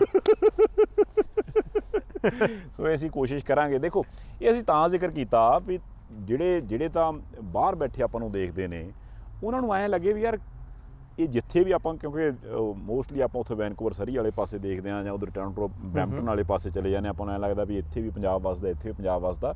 ਹੁਣ ਉਹਨਾਂ ਦੋਨਾਂ ਦੇ ਵਿਚਾਲੇ ਇੱਕ ਪੰਜਾਬ ਵਸਦਾ ਜੀ, ਕੈਲਗਰੀ ਵਾਲਾ, ਇਹ 'ਚ ਕੋਈ ਸ਼ੱਕ ਨਹੀਂ। ਹਾਂ, ਇਸ ਕਰਕੇ ਮੈਨੂੰ ਇਹ ਸੀ ਵੀ ਆਪਾਂ ਇੱਥੋਂ ਦਾ ਰੌਣਕ ਮੇਲਾ ਜਾਂ ਇੱਥੋਂ ਦੀ ਗੱਲਬਾਤ ਜਿਹੜੀ ਹੋਈ ਤੁਹਾਡੇ ਨਾਲ ਸਾਂਝੀ ਕਰਦੇ ਰਹੀਏ। ਹੌਲੀ ਹੌਲੀ ਚਲੋ ਤੁਰੇ ਚੱਲਦੇ ਹਾਂ। ਇੱਕ ਗੱਲ ਤਾਂ ਹੈਗੀ, ਹੁਣ WhatsApp ਘਾਹ ਇੱਥੋਂ ਵਾਲਾ ਵੀ ਫੁੱਟਣ ਲੱਗ ਪਿਆ, ਦਾ ਮਤਲਬ ਵੀ ਮੌਸਮ ਚੇਂਜ ਹੋ ਗਿਆ। ਮੈਂ ਪਹਿਲਾਂ ਜੀ ਕਿਉਂਕਿ ਜਦੋਂ ਬਰਫ਼ ਪੈਂਦੀ ਉਦੋਂ ਵਿਚਾਰੇ ਦਾ ਬਹੁਤਾ ਹੀ ਮੰਦਾਲ ਹੋ ਜਾਂਦਾ। ਤੁਸੀਂ ਇਹ ਦੇਖੋ ਕਿ ਜਦੋਂ ਮੈਂ ਇਸ ਦੇਸ਼ 'ਚ ਆਇਆ, ਪੁਰਾਣੇ ਆਏ ਹਾਂ, ਰਾਤ ਨੂੰ ਆਇਆ ਤਾਂ ਤੜਕੇ ਇੱਥੇ ਲੈ ਆਏ ਮੈਨੂੰ ਕੈਲਗਰੀ। ਉੱਥੇ ਕੋਈ ਠੀਕ ਸੀ, ਇੱਥੇ ਤਾਂ ਪਹਿਲਾਂ ਪੈਰ ਹੀ ਬਰਫ਼ 'ਚ ਰੱਖਿਆ। ਉਦੋਂ ਮੈਨੂੰ ਐਂ ਲੱਗੇ ਯਾਰ ਇਹ ਕਦੇ ਇੱਥੇ ਮਿੱਟੀ ਮੁੱਟੀ ਦਿਸੂ, ਦਰਖਤ ਰੁੰਡ ਮਰੁੰਡ, ਘਾਹ ਦਾ ਨਾ ਕੋਈ ਨਾ, 1.5 ਫੁੱਟ ਬਰਫ਼ ਪਈ, ਤੇ ਮੈਨੂੰ ਐਂ ਲੱਗੇ ਉਹ ਕਿੱਧਰਲੇ ਪਾਸੇ ਨੂੰ ਮੈਂ ਇੱਦਾਂ ਤੁਰਾਂ ਕਿ ਭਾਈ ਗੋਡਾ ਗਿੱਟਾ ਕੁਛ ਨਾ ਕੁਛ ਬਚ ਜਵੇ ਉਮਰ ਦੇ ਹਿਸਾਬ ਨਾਲ। ਸੰਧਾਲੀਆ ਸਾਹਿਬ, ਇੱਕ ਗੱਲ ਦੀ ਮੈਨੂੰ ਬੜੀ ਹੈਰਾਨੀ ਆ, ਇੱਥੇ ਕੋਈ ਬੋਰਡ ਮੈਂ ਦੇਖਦਾ ਰਿਹਾ, ਲੱਗਾ ਹੀ ਨਹੀਂ, ਵਸ਼ੀਕਰਨ ਦਾ ਬੋਰਡ ਹੀ ਹੈ ਨਹੀਂ ਕੋਈ। ਫਿਰ ਮੈਨੂੰ ਹੋ ਸਕਦਾ ਕਿਸੇ ਪਾਸੇ ਹੋਵੇ, ਕਈ ਖਬਰਾਂ ਆਉਂਦੀਆਂ ਹੁੰਦੀਆਂ, ਇਦਾਂ ਦੀ ਕੋਈ ਖਬਰ ਹੀ ਨਹੀਂ ਕਿ 8ਵੀਂ ਫੇਲ 10ਵੀਂ ਪਾਸ ਕਰੋ, ਇਦਾਂ ਦਾ ਕੋਈ ਇਸ਼ਤਿਹਾਰ ਇੱਥੇ ਲੱਗਾ ਹੀ ਨਹੀਂਗਾ ਕਿ ਭਾਈ ਤੁਸੀਂ ਐਂ ਕਰੋ, ਜੇ 9 ਸੱਸ ਦੀ ਬਣਦੀ ਨਹੀਂ ਗਈ ਤਾਂ ਆਪਾਂ ਆਹ ਕਰ ਦਿੰਨੇ ਆ। ਇੱਥੋਂ ਕੋਈ ਲੱਗਾ ਹੀ ਨਹੀਂ ਕਿ ਜੇ ਫਲਾਣੇ ਦੇਸ਼ ਦਾ ਵੀਜ਼ਾ ਲਵਾਉਣਾ ਤਾਂ ਸਾਨੂੰ ਆਣ ਕੇ ਮਿਲੋ, ਕਿਸੇ ਵੀ ਤਰ੍ਹਾਂ ਨਾਲ ਅਸੀਂ 5000 'ਚ ਵੀਜ਼ਾ ਲਵਾ ਦਿੰਨੇ ਆ। ਇੱਕ ਜਿਹੜੀ ਜੀ ਤੁਸੀਂ ਭੁੱਲ ਗਏ, ਮੈਂ ਚਾਹੁੰਦਾ ਆਪਾਂ ਕੰਧ ਪਹਿਲਾਂ ਵਿਖਾਓ। ਹਾਂਜੀ, ਹੁਣ ਆਹ ਕੰਧ ਆ ਤੇ ਸਰਕਾਰੀ ਬਿਲਡਿੰਗ ਆ, ਤੇ ਸਰਕਾਰੀ ਬਿਲਡਿੰਗ ਇਦਾਂ ਦੀ ਆਪਾਂ ਨੂੰ ਸਾਫ ਜੀ ਕੰਧ ਕਿਤੇ ਮਿਲ ਜਵੇ, ਆਪਾਂ ਕਦੇ ਛੱਡਦੇ ਆ ਉੱਤੇ ਹੁਣ ਕੀ ਕੁਛ ਲਿਖਿਆ ਹੁੰਦਾ, ਕਿਹੜੇ ਬੋਰਡ ਲੱਗੇ ਹੁੰਦੇ, ਕਿਹੜੇ ਪੋਸਟਰ ਹੁੰਦੇ ਆ, ਉਹ ਤੇ ਹੋਣੇ ਆ ਜੀ। ਇੱਕ ਵੱਖਰਾ ਜਿਹਾ ਰੰਗ ਲੈ ਕੇ ਤੇ ਵੱਖਰਾ ਵੀ ਲਿਖਣਾ ਪੈਂਦਾ ਹੁੰਦਾ ਵੀ ਓਏ ਆਹ ਕੰਮ ਇੱਥੇ ਨਹੀਂ ਕਰਨਾ। ਅਸੀਂ ਨਹੀਂ ਕਹਿੰਦੇ ਵੀ ਉਹ ਕੀ, ਹੁਣ ਵੈਸੇ ਗੱਲ ਹੀ ਆ ਵੀ ਕੁਦਰਤੀ, ਮਤਲਬ ਇਹ ਉਹ ਚੀਜ਼ਾਂ ਨੇ ਵੀ ਇਹ ਨਹੀਂ ਚੱਕਰ ਹੈਗਾ ਵੀ ਆਪਣੇ ਅੰਦਰ ਉਹ ਗੱਲ ਨਹੀਂ ਬਣਦੀ ਵੀ ਆਪਾਂ ਕਾਨੂੰਨ ਦੀ ਮਾਨਤਾ ਨਹੀਂ ਕਰਦੇ। ਜੇ ਅਗਲੇ ਮਨਾਉਣ ਵਾਲੇ ਠੀਕ ਹੋਣ ਤੇ ਸਾਰੇ ਹੀ ਮੰਨ ਲੈਂਦੇ। ਨਹੀਂ, ਸਾਰੇ ਹੀ ਮੰਨ ਲੈਂਦੇ। ਬਾਕੀ ਸੰਧਾਲੀਆ ਸਾਹਿਬ, ਕਈ ਵਾਰੀ ਹੁੰਦਾ ਕਿ ਉੱਥੋਂ ਬੱਚਿਆਂ ਨੇ ਵੀ ਆਉਣਾ ਹੁੰਦਾ, ਬਜ਼ੁਰਗਾਂ ਨੇ ਆਉਣਾ ਹੁੰਦਾ, ਇੱਥੇ ਸਾਰੀਆਂ ਚੀਜ਼ਾਂ ਹੁਣ ਮਿਲਦੀਆਂ ਜੀ, ਜੋ ਤੁਸੀਂ ਲੌਂਗ, ਇਲਾਇਚੀਆਂ, ਪੱਤੀ, ਖੰਡ, ਸਰੋਂ ਦਾ ਤੇਲ, ਦਾਲ, ਤੁਸੀਂ ਕਿਹੜੀ ਲੈਣੀ ਆ, ਜਿਹੜੀ ਚੀਜ਼ ਪੰਸਾਰੀ ਦੀ ਦੁਕਾਨ ਤੇ ਜਿਹੜਾ ਸਮਾਨ ਮਿਲਦਾ ਨਾ, 98% ਸਮਾਨ ਇੱਥੋਂ ਮਿਲੂਗਾ। ਜੇ ਕਿਸੇ ਨੂੰ ਸ਼ੱਕ ਆ ਤਾਂ ਅਸੀਂ ਹੁਣੇ ਜਾ ਕੇ ਦੁਕਾਨ 'ਚ ਵੀ ਦਿਖਾ ਸਕਦੇ ਹਾਂ। ਨਹੀਂ, ਉਹ ਤਾਂ ਮਿਲਦਾ, ਇਹਦੇ 'ਚ ਕੋਈ ਸ਼ੱਕ ਨਹੀਂ। ਮਤਲਬ ਹੁਣ ਜਿਹੜਾ ਵੀ ਕੋਈ ਨੁਸਖਾ ਉਧਰੋਂ ਮੰਨ ਲਓ ਲਿਖਾ ਕੇ ਭੇਜੇ ਮਾਤਾ, ਤੇ ਉਹ ਆ ਕੇ ਆਖੇ ਵੀ ਇੱਥੋਂ ਆਹ ਲੈ ਲਿਓ, ਆਹ ਲੈ ਲਿਓ, ਇਦਾਂ ਕਰ ਲਿਓ, ਤੇ ਉਹਦੀ ਹੁਣ ਤੁਸੀਂ ਚਿੰਤਾ ਨਾ ਕਰੋ ਵੀ ਉਹ ਤੁਹਾਨੂੰ ਕੈਨੇਡਾ 'ਚੋਂ ਮਿਲੂ ਨਹੀਂ, ਉਹ ਕੈਨੇਡਾ 'ਚੋਂ ਤੁਹਾਨੂੰ ਮਿਲ ਜੂਗਾ। ਇਹ ਗੱਲ ਹੈਗੀ ਆ। ਇੱਕ ਭਾਊ ਮੇਰਾ ਜੀ ਕਰਦਾ ਸੀ ਕਿਉਂਕਿ ਜੀ ਦਿਲ 'ਚ ਨਹੀਂ ਰੱਖਣੀ, ਦਿਲ ਨਹੀਂ ਰੱਖਣੀ ਨਹੀਂ ਬਈ, ਹੈਗੇ ਆਪਾਂ ਕੈਲਗਰੀ ਆ, ਹਾਂ ਬੱਲੇ ਬੱਲੇ ਹੋਈ ਪਈ ਆ, ਮੌਸਮ ਕੁਛ ਠੀਕ ਆ, ਸਿਰ ਨੰਗਾ ਰੱਖ ਕੇ ਇੱਥੇ ਕੈਲਗਰੀ ਕਦੀ ਕਦੀ ਘੁੰਮ ਹੁੰਦਾ। ਪਰ ਉੱਥੇ ਨਾ ਮੈਂ ਸੋਚਦਾ ਸੀ ਕਿ ਆਪਣੇ ਪੰਜਾਬ 'ਚ ਕਰੌਲਾ ਫੇਰ ਪੈ ਗਿਆ। ਕਾਹਦਾ ਜੀ? ਹੁਣ ਦੇਖੋ ਕੱਲ੍ਹ ਨੂੰ ਨਗਰ ਕੀਰਤਨ ਹੈ, ਮਹਾਰਾਜ ਦਾ ਓਟ ਆਸਰਾ ਲੈਣਾ, ਮੱਥਾ ਆਪਾਂ ਟੇਕਣਾ, ਪੰਜਾਬ 'ਚ ਵੀ ਟੇਕਦੇ ਆ। ਪਰ ਕਹਿੰਦੇ ਸਰਕਾਰ ਨੇ ਇੱਕ ਟੈਲੀਫੋਨ ਨੰਬਰ ਦਿੱਤਾ ਕਿ ਭਾਈ ਜੇ ਕੋਈ ਬਿਜਲੀ ਚੋਰੀ ਕਰਦਾ ਤਾਂ ਸਾਨੂੰ ਦੱਸੋ। ਤੁਸੀਂ ਦੇਖੋ ਕਿ ਪਹਿਲਾਂ ਟੈਲੀਫੋਨ ਨੰਬਰ ਆਇਆ ਜੀ ਜੇ ਕੋਈ ਬੰਦਾ ਰਿਸ਼ਵਤ ਲੈਂਦਾ ਤਾਂ ਦੱਸੋ। ਇੱਕ ਕਹਿੰਦੇ ਟੈਲੀਫੋਨ ਨੰਬਰ ਹੋਰ ਆਉਣਾ ਜੇ ਕਿਸੇ ਨੇ ਸਰਕਾਰੀ ਜ਼ਮੀਨ ਦੱਬੀ ਆ ਤਾਂ ਦੱਸੋ। ਜਾਣੀ ਕਿਤੇ ਨਾ ਕਿਤੇ ਸਾਨੂੰ ਸੋਚਣਾ ਵਿਚਾਰਨਾ ਤਾਂ ਪਊਗਾ ਨਾ ਕਿ ਅਸੀਂ 1000 ਰੁਪਈਆ ਦੇਾਂਗੇ, ਆਟਾ ਦਾਲ ਦੇਾਂਗੇ, ਆਹ ਸਬਸਿਡੀ ਦੇਾਂਗੇ, ਉੱਪਰੋਂ ਫਿਰ ਆ ਦੱਬਣ ਦੀਆਂ ਰਿਸ਼ਵਤਾਂ ਦੀਆਂ ਗੱਲਾਂ। ਕਿਰਦਾਰ 'ਚ ਕਿਤੇ ਨਾ ਕਿਤੇ ਬਹੁਤਾ ਨਹੀਂ ਤਾਂ ਥੋੜਾ ਜਿਹਾ ਫਰਕ ਆਇਆ ਲੱਗਦਾ। ਨਹੀਂ ਪੂਰਾ ਫਰਕ ਆਇਆ। ਦੇਖੋ ਇੱਕ ਚੀਜ਼ ਤੇ ਪੱਕੀ ਆ, ਹਾਂਜੀ, ਕਿ ਵੀ ਜਿਹੜੀ ਗੱਲ ਉਹ ਕਹਿੰਦੇ ਆ ਵੀ ਅਸੀਂ ਸ਼ੁਰੂ ਕਰ ਲਈ, ਅਸੀਂ ਉਹ ਕਰਨੀ ਆ, ਐਂਡ ਉਹਨੂੰ ਐਪਰੀਸ਼ੀਏਟ ਵੀ ਕੀਤਾ ਜਾ ਰਿਹਾ। ਜੇ ਹੁਣ ਉਹ 10-12 ਦਿਨਾਂ 'ਚ ਕਹਿੰਦੇ ਵੀ ਅਸੀਂ 1000 ਏਕੜ ਤੋਂ ਵੱਧ ਛਡਾ ਲਈ ਜੀ, ਤੇ ਆਉਣ ਵਾਲੇ ਹੋਰ 15-20 ਦਿਨਾਂ ਦੇ ਵਿੱਚ ਅਸੀਂ ਬਾਕੀ ਦੇ ਵੱਟ ਵੀ ਕੱਢ ਦੇਣੇ, ਤੁਸੀਂ ਚਿੰਤਾ ਨਾ ਕਰੋ ਜੀ। ਤੇ ਇਹਦਾ ਮਤਲਬ ਇਹ ਹੋ ਗਿਆ ਵੀ ਕੰਮ ਹੁਣ ਤੁਰ ਤੇ ਪਿਆ। ਦੂਜੀ ਚੀਜ਼ ਜਿਹੜੀ ਉਹ ਇਹ ਆ ਵੀ ਬਹੁਤ ਸਾਰੇ ਲੋਕ ਇਹ ਕਹਿਣ ਲੱਗ ਗਏ ਵੀ ਯਾਰ ਅਜੇ ਸ਼ੁਰੂਆਤ ਆ ਜੀ, ਅਜੇ ਕਿਉਂਕਿ ਅੜਨ ਵਾਲੇ ਸਾਹਮਣੇ ਹੈ ਨਹੀਂਗੇ, ਬਹੁਤਾ ਕਰਕੇ ਉਹ ਨੇ ਜਿਹੜੇ ਬੰਦੇ ਆਪਣੇ ਤੌਰ ਤੇ ਸਾਰਾ ਕੁਝ ਵਾਪਸ ਕਰੀ ਜਾਂਦੇ ਆ। ਤੇ ਜਿੱਦਣ ਕੋਈ ਅੜਨ ਵਾਲਾ ਮਿਲ ਪਿਆ ਉਦਣ ਇੱਕ ਕੇਸ ਅੜਨਾ, ਫਿਰ ਉਹਦੇ ਨਾਲ ਦੂਜੇ ਅੜਨੇ, ਫਿਰ ਤੀਜੇ ਅੜਨੇ, ਫਿਰ ਚੌਥੇ ਅੜਨੇ। ਕਿਉਂਕਿ ਜਦੋਂ ਜੋ ਗੱਲਾਂ ਚੱਲੀਆਂ ਸੀ, ਜੇ ਮੈਂ ਗਲਤ ਨਹੀਂ ਤੇ 36000 ਏਕੜ ਦੀ ਗੱਲ ਚੱਲਦੀ ਸੀ ਜੀ, ਤੇ 36000 ਏਕੜ ਚੋਂ ਜੇ 1000 ਏਕੜ ਸਾਹਮਣੇ ਆਈ, ਇਹਦਾ ਮਤਲਬ 35000 ਏਕੜ ਅਜੇ ਪਈ ਆ ਜੀ। ਤੇ 35000 ਏਕੜ ਤੱਕ ਜਾਂਦਿਆਂ ਜਾਂਦਿਆਂ ਕੰਮ ਤੇ ਆ ਔਖਾ ਜੀ। ਬਾਕੀ ਉਹ ਕਰ ਲੈਣ ਨਾ ਕਰ ਲੈਣ ਇਹ ਉਹਨਾਂ ਤੇ ਆ, ਕਰ ਲੈਣ ਸੋਭਾ, ਨਾ ਕਰਨਗੇ ਪੰਜਾਬ ਦੇ ਲੋਕਾਂ ਦੇ ਕੋਲ ਵੋਟ ਹੈਗੀ ਆ, ਫਿਰ ਉਧਰਲੇ ਪਾਸੇ ਨੂੰ ਚੱਲ ਜੂ। ਪਰ ਸੰਧਾਲੀਆ ਸਾਹਿਬ ਇੱਕ ਗੱਲ ਹੈਗੀ ਆ ਕਿ ਜੇ ਕਿਤੇ ਬਿਜਲੀ ਚੋਰੀ ਮੁੱਕ ਜਾਏ, ਬਿਜਲੀ ਚੋਰੀ ਲੋਕ ਸ਼ਿਕਾਇਤਾਂ ਦੇਣ ਕਿ ਫਲਾਨਾ ਬਿਜਲੀ ਚੋਰੀ ਕਰਦਾ, ਉਹ ਉਦਯੋਗ ਬੜੇ ਵਰਕਰ ਹੁੰਦੇ ਆ, ਤਨਖਾਹਾਂ ਉਹਨਾਂ ਨੂੰ ਠੀਕ ਠਾਕ ਜਿਹੀਆਂ ਦਿੰਦੇ ਆ, ਪਤਾ ਉਹਨਾਂ ਨੂੰ ਹੁੰਦਾ ਕਿ ਫੈਕਟਰੀ ਵਾਲਾ ਬਿਜਲੀ ਚੋਰੀ ਕਰਦਾ ਹੈ, ਤੁਹਾਡਾ ਕਿਹੜਾ ਕਿਸੇ ਨੇ ਨਾਂ ਦੱਸਣਾ।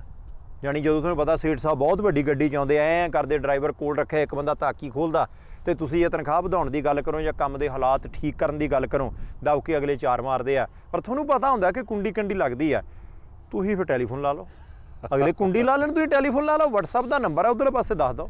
ਨਹੀਂ ਇਹ ਤਾਂ ਗੱਲ ਹੈਗੀ। ਦੇਖੋ ਕਾਰਨ ਆ ਵੀ ਜਿੰਨੇ ਵੀ ਆਪਾਂ ਸਰਕਾਰ ਵਾਲੇ ਪਾਸਿਓਂ ਮੰਤਰੀ ਸਾਹਿਬਾਨਾਂ ਦੇ ਬਿਆਨ ਸੁਣਿਆ, ਸਾਰਿਆਂ ਨੇ ਇਹੀ ਕਿਹਾ ਕਿ ਵੀ ਯਾਰ ਤੁਹਾਡੇ ਸਾਥ ਤੋਂ ਬਿਨਾਂ ਅਸੀਂ ਕੁਝ ਨਹੀਂ ਕਰ ਸਕਦੇ। ਐਂਡ ਹਰੇਕ ਚੀਜ਼ ਵਾਲੇ ਪਾਸੇ ਅਗਲਾ ਬੰਦਾ ਕਹਿੰਦਾ ਹੈ ਕਿ ਵੀ ਯਾਰ ਤੁਸੀਂ ਸਾਡਾ ਸਾਥ ਦਿਓ, ਅਸੀਂ ਕੁਝ ਕਰਨਾ ਚਾਹੁੰਦੇ ਹਾਂ ਜੀ। ਚਾਹੇ ਉਹ ਇਹ ਕਹਿਣ ਵੀ ਤੁਸੀਂ ਫੋਨ ਨੰਬਰ ਦਿੱਤਾ, ਤੁਸੀਂ ਇੱਥੇ ਫੋਨ ਕਰ ਦਿਓ, ਚਾਹੇ ਆਪਾਂ ਚੀਮਾ ਸਾਹਿਬ ਦੀ ਗੱਲ ਕਰ ਲਈ, ਉਹ ਕਹਿੰਦੇ ਅਸੀਂ ਬਜਟ ਬਣਾਉਣਾ, ਤੁਸੀਂ ਸੁਝਾਅ ਦੇ ਦਿਓ ਜੀ। ਚਾਹੇ ਉਹ ਇਹ ਕਹਿੰਦੇ ਨੇ ਵੀ ਆਪਾਂ ਹੁਣ ਆਹ ਫਲਾਨੀ ਚੀਜ਼ ਕਰਨੀ, ਉਹਦੇ ਲਈ ਥੋੜ੍ਹਾ ਜਿਹਾ ਵਕਤ ਦੇ ਦਿਓ। ਜਿੱਦਾਂ ਪਿਛਲੇ ਦਿਨੀ ਮੁੱਖ ਮੰਤਰੀ ਭਗਵੰਤ ਮਾਨ ਹੋਰਾਂ ਨੇ ਜਦੋਂ ਨਿਯੁਕਤੀ ਪੱਤਰ ਦਿੱਤੇ ਆ, ਨਾਲ ਉਹਨਾਂ ਇਹ ਵੀ ਤਾਂ ਬੇਨਤੀ ਕਰਤੀ ਵੀ ਯਾਰ ਦੇਖੋ ਧਰਨਾ ਲਾਉਣ ਨੂੰ ਤਾਂ ਤੁਸੀਂ ਬਹਿਣਾ ਤਾਂ ਬਹਿ ਜਾਓ ਜੀ ਸਦਕੇ ਬੂਹੇ ਅੱਗੇ ਆ ਕੇ। ਆਪਾਂ ਕਾਹਲੀ 'ਚ ਕੋਈ ਕਾਗਜ਼ ਪੱਤਰ ਦੇ ਲਿਆ, ਉਦੋਂ ਬਾਅਦ ਫਿਰ ਅਦਾਲਤ 'ਤੇ ਫਸ ਗਿਆ ਤੇ ਤੁਸੀਂ ਪਤਾ ਨਹੀਂ ਕਿੰਨੇ ਸਾਲ ਲਈ ਫਿਰ ਫਸ ਜਾਣਾ। ਇਸ ਕਰਕੇ ਸਾਨੂੰ ਦਿਨ ਦੇ ਦਿਓ ਜੀ, ਉਹਦੇ 'ਚ ਅਸੀਂ ਸਾਰਾ ਕੰਪੈਰੀਜ਼ਨ ਕਰ ਲਈਏ, ਸਾਰਾ ਕੁਝ ਜਦੋਂ ਆਪਾਂ ਵਾਚ ਲਿਆ ਉਦੋਂ ਬਾਅਦ ਤੁਹਾਨੂੰ ਨਿਯੁਕਤੀ ਪੱਤਰ ਮਿਲ ਜੂਗਾ। ਠੀਕ ਹੈ, ਜਿੱਥੇ ਇੰਨਾ ਚਿਰ ਲੰਘ ਗਿਆ ਉੱਥੇ ਮਹੀਨਾ, ਡੇਢ ਮਹੀਨਾ, 2 ਮਹੀਨੇ ਹੋਰ ਹੋ ਸਕਦਾ ਲੱਗ ਜਾਣਾ ਜੀ, ਪਰ ਕੰਮ ਹੋਊ ਜ਼ਰੂਰ। ਇਹ ਗੱਲ ਸੰਧਾਲੀਆ ਸਾਹਿਬ ਤੁਹਾਡੀ ਠੀਕ ਹੈ। ਮੈਨੂੰ ਇੱਕ ਹੋਰ ਲੱਗਦਾ, ਨਿਆਣੇ ਜਿਹੜੇ ਹੁੰਦੇ ਨੇ, ਨਿਆਣੇ ਆਪਾਂ ਵੀ ਨਿਆਣੇ ਸੀਗੇ, ਹੁਣ ਗਾਹਾਂ ਅਗਲੀ ਪੀੜ੍ਹੀ ਜਿਹੜੀ ਹੈ ਉਹਨਾਂ ਨੂੰ ਕਹੀਏ ਤੂੰ ਇਹ ਤਾਰ ਨੂੰ ਹੱਥ ਨਹੀਂ ਲਾਉਣਾ, ਨਿਆਣੇ ਨੂੰ ਜਾ ਕੇ ਤਾਰ ਨੂੰ ਹੱਥ ਲਾਉਣਾ, ਤੂੰ ਆਹ ਚੀਜ਼ ਨਹੀਂ ਖਾਣੀ ਹੈ ਤੇਰੇ ਦੰਦ ਖਰਾਬ ਕਰੂ, ਨਿਆਣੇ ਦਾ ਜੀ ਉਹਨੂੰ ਹੀ ਕਰਨਾ। ਮੈਨੂੰ ਲੱਗਦਾ ਕਿ ਬਿਰਲੇ ਟਾਵੇਂ ਵਿੱਚ ਵਿਚਾਲੇ ਸਰਕਾਰੀ ਅਫਸਰ ਉਹ ਵੀ ਨਿਆਣੇ ਵਰਗੇ ਨੇ, ਉਹਨਾਂ ਨੂੰ ਬਹੁਤੇ ਗੁੱਸਾ ਨਹੀਂ ਕਰਨਾ ਚਾਹੀਦਾ। ਹੁਣ ਤੁਸੀਂ ਦੇਖੋ ਪੌਣੇ 2 ਮਹੀਨੇ ਹੋ ਗਿਆ ਸਰਕਾਰ ਨੂੰ ਕਹਿੰਦਾ ਅਸੀਂ ਰਿਸ਼ਵਤ ਨਹੀਂ ਚੱਲਣ ਦੇਣੀ, ਕਈ ਬੰਦੇ ਟੰਗੇ ਚੱਕ ਕੇ, ਖਾਸ ਤੌਰ ਤੇ ਮਾਈਨਿੰਗ ਡਿਪਾਰਟਮੈਂਟ ਵਾਲੇ ਜਿਹੜੇ ਆ, ਪਹਿਲਾਂ ਮੋਹਾਲੀ ਵਾਲੇ, ਰੋਪੜ ਵਾਲੇ, ਪਠਾਨਕੋਟ ਵਾਲੇ, ਫਿਰ 2-4 ਹੋਰ, ਇਹਦੇ ਬਾਵਜੂਦ ਵੀ ਕਈਆਂ ਨੂੰ ਪਤਾ ਨਹੀਂ ਲੱਗਦਾ। ਹੁਣ ਤੁਸੀਂ ਦੇਖੋ ਕਿ PWD ਲੋਕ ਨਿਰਮਾਣ ਵਿਭਾਗ, ਉਹਦਾ ਇੱਕ ਇੰਜੀਨੀਅਰ ਕਾਬੂ ਆ ਗਿਆ। ਪਤਾ ਕੀ ਲੱਗਾ ਕਿ ਠੇਕੇਦਾਰ ਸਾਹਿਬ ਉਹਨਾਂ ਨੇ ਕੰਮ ਕਰਨਾ, ਉਹਦਾ ਠੇਕਾ ਲੈ ਕੇ ਉਹ ਕਹਿੰਦੇ ਜੀ ਮੇਰੇ ਤੋਂ ਰਿਸ਼ਵਤ ਮੰਗੀ ਜਾਂਦੇ ਆ, ਵੀਡੀਓ ਮੇਰੇ ਕੋਲ ਹੈ, ਤੇ ਜਦੋਂ ਰਿਸ਼ਵਤ ਮੰਗੀ ਜਾਂਦੇ ਆ ਵੀਡੀਓ ਕੋਲ ਹੈ, ਉਹਨੇ ਫਿਰ ਦੇਤੀ ਸ਼ਿਕਾਇਤ, ਅਦਾਲਤ ਦੇ ਵਿੱਚ ਕੰਮ ਚਲੇ ਗਿਆ। ਅਗਲਿਆਂ ਨੇ ਹੁਣ ਇੰਜੀਨੀਅਰ ਨੱਪ ਲਿਆ। ਉਹ ਕਿ ਭਾਈ ਜੇ ਇੰਜੀਨੀਅਰ ਹੁੰਦੇ ਆ ਤਨਖਾਹ ਦੇ ਨਾਲ ਤੇਰਾ ਗੁਜ਼ਾਰਾ ਨਹੀਂ ਹੁੰਦਾ ਤੇ ਠੇਕੇਦਾਰ ਦੇ 10, 20, 30, 40, 50 ਹਜ਼ਾਰ ਲੱਖ ਰੁਪਏ ਨਾਲ ਤੂੰ ਕਿਤੇ ਕੋਠੀ ਪਾ ਲੈਣੀ।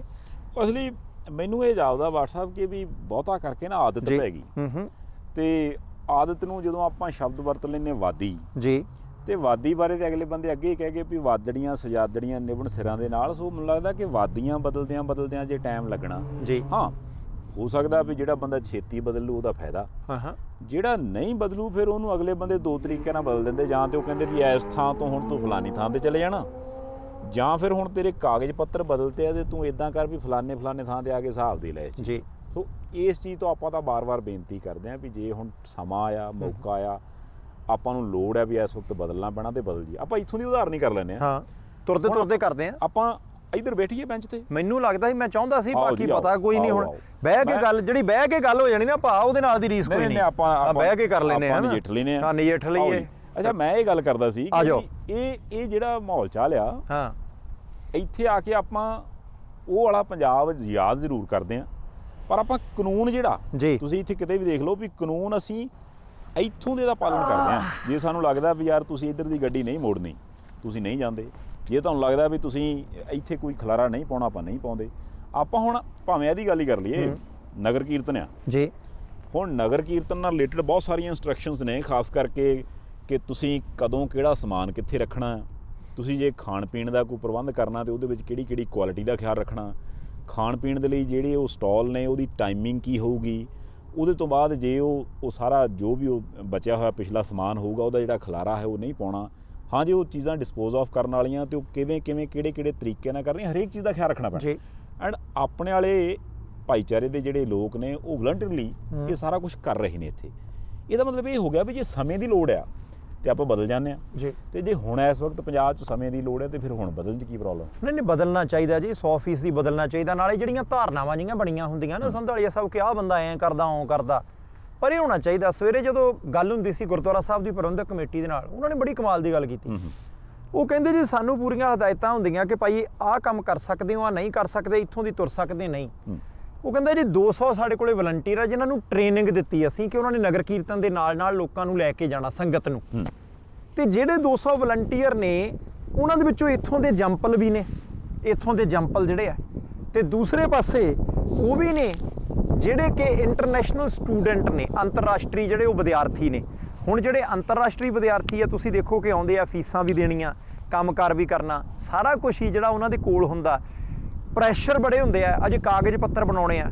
ਇਹਦੇ ਬਾਵਜੂਦ ਵੀ ਜਦੋਂ ਉਹਨਾਂ ਨੇ ਦੇਖਿਆ ਕਿ ਭਾਈ ਕੋਵਿਡ ਤੋਂ ਬਾਅਦ ਨਗਰ ਕੀਰਤਨ ਸਜਾਉਣਾ ਹੈ, ਆਪਣੇ ਆਪ ਨੂੰ ਪੇਸ਼ ਕੀਤਾ ਕਿ ਭਾਈ ਅਸੀਂ ਵਲੰਟੀਅਰੀ ਕੰਮ ਕਰਨਾ ਚਾਹੁੰਦੇ ਆ, ਅਸੀਂ ਵਲੰਟੀਅਰ ਬਣਨਾ ਚਾਹੁੰਦੇ ਆ। ਇਸ ਕਰਕੇ ਨਾ ਤਾਂ ਸਾਰੇ ਅੰਤਰਰਾਸ਼ਟਰੀ ਵਿਦਿਆਰਥੀ ਮਾੜੇ ਆ, ਨਾ ਕੋਈ ਹੋਰ ਮਾੜਾ, ਆਪਾਂ ਧਾਰਨਾ ਆਪਣੀ ਬਦਲਣੀ ਆ। ਤੇ ਇਦਾਂ ਹੀ ਪੰਜਾਬ ਦੀ ਗੱਲ ਹੈ।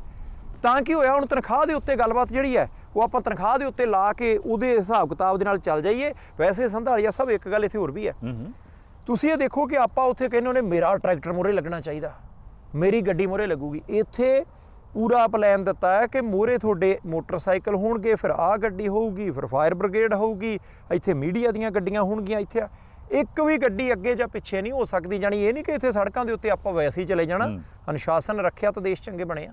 ਦੇਖੋ, ਇਹ ਹੈ ਉਹ ਗੱਲਾਂ। ਆਪਾਂ ਜੇ ਗੱਲ ਕਰਦੇ ਹਾਂ ਵੀ ਐਡੀ ਦੂਰ ਆ ਕੇ ਆਪਾਂ ਉਹ ਪ੍ਰਾਪਤੀਆਂ ਕਰ ਲਈਆਂ, ਤੇ ਉਹ ਪ੍ਰਾਪਤੀਆਂ ਹਾਸਲ ਕਰਨ ਲਈ ਜਿਹੜੇ ਰੂਲ ਰੈਗੂਲੇਸ਼ਨਸ ਨੇ ਆਪਾਂ ਨੂੰ ਫੋਲੋ ਕਰਨੇ ਪੈਂਦੇ ਆ। ਜੇ ਇੱਥੇ ਆ ਕੇ ਰੂਲ ਰੈਗੂਲੇਸ਼ਨ ਆਪਾਂ ਫੋਲੋ ਕਰਦੇ ਹਾਂ ਤੇ ਆਪਣਾ ਦਿਲ ਲੱਗਦਾ, ਆਪਣਾ ਜੀ ਲੱਗਦਾ ਵੀ ਯਾਰ ਦੇਖੋ ਕਿੱਡਾ ਵਧੀਆ ਸਾਰਾ ਸਿਸਟਮ ਹੈ। ਤੇ ਉਹੀ ਸਿਸਟਮ ਆਪਣੇ ਦੇਸ਼ 'ਚ ਵੀ ਹੈਗਾ, ਕਾਨੂੰਨ ਵੀ ਹੈਗਾ। ਫਰਕ ਸਿਰਫ ਇੰਨਾ ਵੀ ਉਹਦੀ ਆਪਾਂ ਪਾਲਣਾ ਕਰਨੀ ਕਿ ਨਹੀਂ ਕਰਨੀ। ਤੇ ਜੇ ਆਪਾਂ ਉਹਨੂੰ ਪਾਲਣਾ ਕਰਨ ਲੱਗ ਪਵਾਂਗੇ ਤੇ ਉਹੀ ਆਪਾਂ ਨੂੰ ਸੋਹਣਾ ਲੱਗਣ ਲੱਗ ਪਊਗਾ। ਤੇ ਜੇ ਆਪਾਂ ਕਹਿੰਦੇ ਲੈ ਏਡੀ ਕਿਹੜੀ ਗੱਲ ਆ, ਫਸਾ ਕੇ ਰੱਖਦੇ ਆ ਗੁੱਲੀ, ਤੇ ਫਿਰ ਠੀਕ ਹੈ, ਫਸੀ ਰਹਿਣ ਤੇ ਗੁੱਲੀ ਤਾਂ ਅੱਗੇ ਵੀ ਫਸੀ ਸੀ ਤੇ ਹੁਣ ਵੀ ਫਸੀ ਰਹੂਗੀ। ਬਾਕੀ ਸੰਧਾਲੀਆ ਸਾਹਿਬ ਮੈਨੂੰ ਇੱਕ ਗੱਲ ਹੋਰ ਲੱਗਦੀ ਹੈ ਕਿ ਨਿੱਜੀ ਤੌਰ ਦੇ ਉੱਤੇ ਬੰਦੇ ਦੇ ਉਦਮ ਬਹੁਤ ਮਾਇਨਾ ਰਖਾਉਂਦੇ ਆ। ਹੁਣ ਇੱਥੇ ਵੀ ਆਪਾਂ ਦੇਖਿਆ ਕਿ ਜਿਹੜੀ ਵੈਨਕੂਵਰ ਦੇ ਵਿੱਚ ਹੇਸਟਿੰਗ ਸਟਰੀਟ ਆ, ਵੈਨਕੂਵਰ ਦੇ ਵਿੱਚ ਕਦੇ ਜਾਓ ਤਾਂ ਇੱਕ ਸੜਕ ਇਦਾਂ ਦੀ ਹੈ ਜਿਹਦੇ ਦੋਵੇਂ ਪਾਸੇ ਉਹ ਲੋਕ ਬੈਠੇ ਹੁੰਦੇ ਆ, ਆਦਮੀ ਵੀ ਹੁੰਦੇ, ਔਰਤਾਂ ਵੀ ਬੈਠੀਆਂ ਹੁੰਦੀਆਂ ਜਿਹਨਾਂ ਦੇ ਕੋਲੇ ਘਰ ਨਹੀਂ ਜਾਂ ਜਿਹੜੇ ਮਾੜੇ ਮੋਟੇ ਨਸ਼ੇ 'ਚ ਰਹਿੰਦੇ ਆ।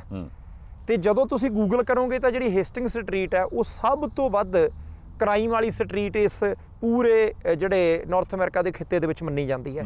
ਉਹ ਗੂਗਲ ਦੇ ਉੱਤੇ ਲਿਖਿਆ ਹੈ ਉਹਨਾਂ ਨੇ। ਹੁਣ ਤੁਸੀਂ ਦੇਖੋ ਕਿ ਇਹ ਮੁਲਕ ਹੈ ਇੰਨਾ ਵਧੀਆ, ਇਹਦੇ ਬਾਵਜੂਦ ਵੀ ਬੇਘਰੇ ਵੀ ਹੈਗੇ ਆ, ਨਸ਼ਾ ਕਰਨ ਵਾਲੇ ਵੀ ਹੈਗੇ ਆ। ਤੇ ਇਦਾਂ ਹੀ ਭਾਰਤ ਦੇ ਵਿੱਚ ਹੈ ਕਿ ਭਾਈ ਜੇ ਤੁਸੀਂ ਭਾਰਤ 'ਚੋਂ, ਪੰਜਾਬ 'ਚੋਂ, ਤੁਹਾਡੀ ਆਪਣੀ ਹਿੰਮਤ, ਤੁਸੀਂ ਕਿਹਨਾਂ ਦੇ ਨਾਲ ਤੁਰੇ ਫਿਰਨਾ, ਤੁਸੀਂ ਆਪਣੀਆਂ ਲੋੜਾਂ ਕਿੰਨੀਆਂ ਕੁ ਵਧਾਉਣੀਆਂ, ਆਪਣੇ ਆਪ ਨੂੰ ਯੋਗ ਕਿੰਨਾ ਕੁ ਬਣਾਉਣਾ। ਹੁਣ ਅੰਤਰਰਾਸ਼ਟਰੀ ਵਿਦਿਆਰਥੀ ਨੇ, ਇੱਦਾਂ ਦੇ ਅੰਤਰਰਾਸ਼ਟਰੀ ਵਿਦਿਆਰਥੀ ਵੀ ਜਿਹੜੇ ਕੰਨ 'ਚ ਪਾਇਆ ਨਹੀਂ ਰੜਕਦੇ, ਰਹਿੰਦੇ ਆ ਬੜੇ ਵਧੀਆ ਅੰਕਲ ਜੀ, ਸਤਿ ਸ੍ਰੀ ਅਕਾਲ। ਉੱਥੋਂ ਬਾਅਦ ਕੰਮ ਤੇ ਜਾਂਦੇ ਆ, ਪੜ੍ਹਦੇ ਵੀ ਆ, ਡਿਗਰੀਆਂ ਕੰਪਲੀਟ ਕਰਦੇ ਆ, ਮੁੜ ਕੇ PR ਹੁੰਦੇ ਆ, ਕੰਮਕਾਰ ਦੇ ਵਿੱਚ ਸਿਰੇ ਤੇ ਕਈ ਵਿੱਚ ਵਿਚਾਲੇ ਮਾੜੇ ਮੋਟੇ ਇਦਾਂ ਦੇ ਵੀ ਹੁੰਦੇ ਆ ਜਿਹਨਾਂ ਦੀ ਪੜ੍ਹਾਈ ਹੋਈ ਨਹੀਂ ਪੂਰੀ ਹੁੰਦੀ। ਪਹਿਲੇ ਉਹਨਾਂ ਨੂੰ ਲੱਗਦਾ ਯਾਰ ਪੜ੍ਹਨਾ ਕੀ ਕਰਨ ਨੂੰ ਆ, ਉਹ ਫਿਰ ਕਿਸੇ ਨਾ ਕਿਸੇ ਲੜਦੇ ਭਿੜਦੇ ਵੀ ਆ, ਉਹ ਫਿਰ ਤੰਗੀ ਦਾ ਕਾਰਨ ਵੀ ਬਣਦੇ। ਸੋ ਜਿੱਥੇ ਵੀ ਕਿਤੇ ਬੈਠੇ ਹੋ, ਨਿੱਜੀ ਤੌਰ ਦੇ ਉੱਤੇ ਤੁਹਾਡੀ ਨੀਤੀ ਕੀ ਆ, ਤੁਸੀਂ ਵਿਚਰਦੇ ਕਿੱਦਾਂ ਦੇ ਲੋਕਾਂ ਨਾਲ, ਤੁਹਾਡੀ ਸੰਗਤ ਕਿਹੜੀ ਆ, ਤੁਹਾਡਾ ਟੀਚਾ ਕੀ ਹੈ, ਤੁਹਾਨੂੰ ਆਪਣਾ ਰਾਹ ਰਸਤਾ ਪਤਾ ਕਿ ਨਹੀਂ ਪਤਾ, ਵਿੰਗੇ ਟੇਢੇ ਕਿੰਨੇ ਕੁ ਚੱਲਦੇ ਆ, ਉਹਦੇ ਉੱਤੇ ਬਹੁਤ ਕੁਝ ਨਿਰਭਰ ਕਰਦਾ ਕਿ ਤੁਹਾਡਾ ਰਿਜ਼ਲਟ ਕੀ ਹੋਊਗਾ। ਇਹ ਤਾਂ ਗੱਲ ਕਲੀਅਰ ਆ। ਦੇਖੋ ਇਹੀ ਕਾਰਨ ਆ ਵੀ ਜੇ ਤੁਸੀਂ 5-7 ਸਾਲ ਪੁਰਾਣੇ ਕਿਸੇ ਇਮੀਗ੍ਰੈਂਟ ਨੂੰ ਦੇਖ ਲਓ, ਚਾਹੇ ਉਹ ਸਟੂਡੈਂਟ ਹੀ ਕਿਉਂ ਨਹੀਂ ਆਇਆ, ਉਹਦੇ ਨਾਲ ਗੱਲਬਾਤ ਕਰਕੇ ਤੁਹਾਨੂੰ ਐਂ ਲੱਗੂਗਾ ਵੀ ਯਾਰ ਇਹ ਹੁਣ ਇੱਥੋਂ ਦੇ ਸਿਸਟਮ 'ਚ ਢਲ ਗਿਆ। ਉਹਨੇ ਜਿਹੜੀਆਂ ਗਲਤੀਆਂ ਕੀਤੀਆਂ ਹੁੰਦੀਆਂ ਉਹ ਆਪਣੇ ਆਉਣ ਵਾਲੇ ਯਾਰਾਂ ਮਿੱਤਰਾਂ ਦੋਸਤਾਂ ਭੈਣਾਂ ਭਰਾਵਾਂ ਨੂੰ ਦੱਸਦਾ ਵੀ ਯਾਰ ਆਹ ਕੰਮ ਨਾ ਕਰਿਓ।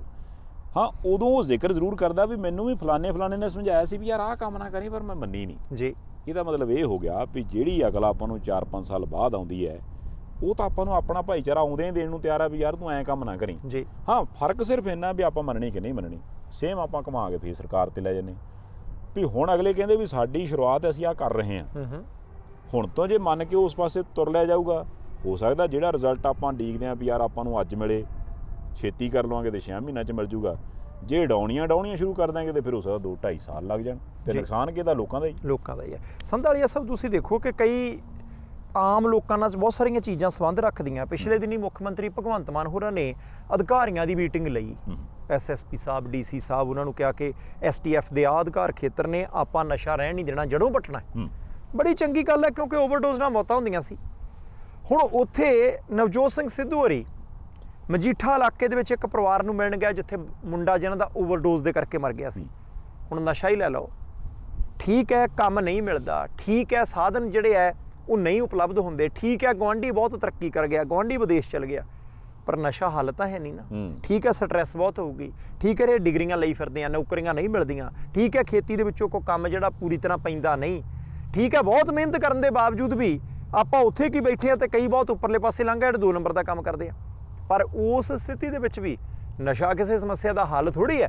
ਠੀਕ ਹੈ, ਨਸ਼ਾ ਉਪਲਬਧ ਬਹੁਤ ਹੈ, ਠੀਕ ਹੈ, ਅਸੀਂ ਕੁਝ ਪੁਲਿਸ ਅਧਿਕਾਰੀਆਂ ਦੀ ਗਲਤੀ ਕੱਢਦੇ ਹਾਂ, ਅਸੀਂ ਸਿਆਸਤਦਾਨਾਂ ਦੀ ਗਲਤੀ ਕੱਢਦੇ ਹਾਂ, ਕਿਉਂਕਿ ਉਹਨਾਂ ਨੇ ਉੱਥੇ ਕਿਹਾ, ਨਵਜੋਤ ਸਿੰਘ ਸਿੱਧੂ ਹੋਰਾਂ ਨੇ, ਕਿ ਜਿੰਨੀ ਦੇਰ ਤਸਕਰ, ਕੁਝ ਸਿਆਸਤਦਾਨ ਤੇ ਕੁਝ ਅਫਸਰ, ਇਹਨਾਂ ਸਾਰਿਆਂ ਦਾ ਗੱਠਜੋੜ ਆਪਾਂ ਤੋੜਦੇ ਨਹੀਂ, ਸਰਕਾਰ ਕੋਈ ਵੀ ਆ ਜਾਏ, ਉਹ ਕਹਿੰਦੇ 3 ਸਰਕਾਰਾਂ ਬਦਲ ਗਈਆਂ, ਨਸ਼ਾ ਨਹੀਂ ਮੁੱਕਿਆ।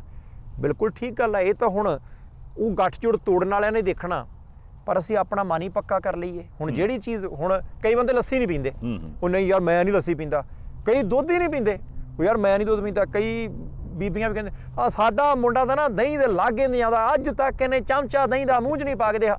ਉਹਨੇ ਧਾਰ ਲਿਆ ਨਾ ਮੈਂ ਨਹੀਂ ਖਾਣਾ ਦਹੀਂ, ਉਹਨੇ ਧਾਰ ਲਿਆ ਮੈਂ ਨਹੀਂ ਪੀਣੀ ਲੱਸੀ, ਤਾਂ ਭਾਈ ਆਹ ਵੀ ਧਾਰ ਲਈਏ ਕਿ ਆਹ ਬਲਾਜ ਹੀ ਆਪਣੇ ਗਲ ਨਸ਼ੇ ਵਾਲੀ ਪਾਉਣੀ ਹੀ ਨਹੀਂ। ਇੱਕ ਆਪਾਂ ਹੋਰ ਚੀਜ਼ ਐਡ ਕਰੀਏ, ਜਿੰਨੀ ਕੁ ਸਾਡੇ ਤੱਕ ਜਾਣਕਾਰੀ ਪਹੁੰਚੀ ਸੀ, ਉਹਦਾ ਹੁਣ ਚਲੋ ਜਿਹੜੀ ਜਾਂਚ ਹੈ ਜਾਂ ਜੋ ਵੀ ਹੈਗੀ ਹੈ ਉਹ ਤਾਂ ਚਲੋ ਸਰਕਾਰ ਕਰਾ ਲਵੇ।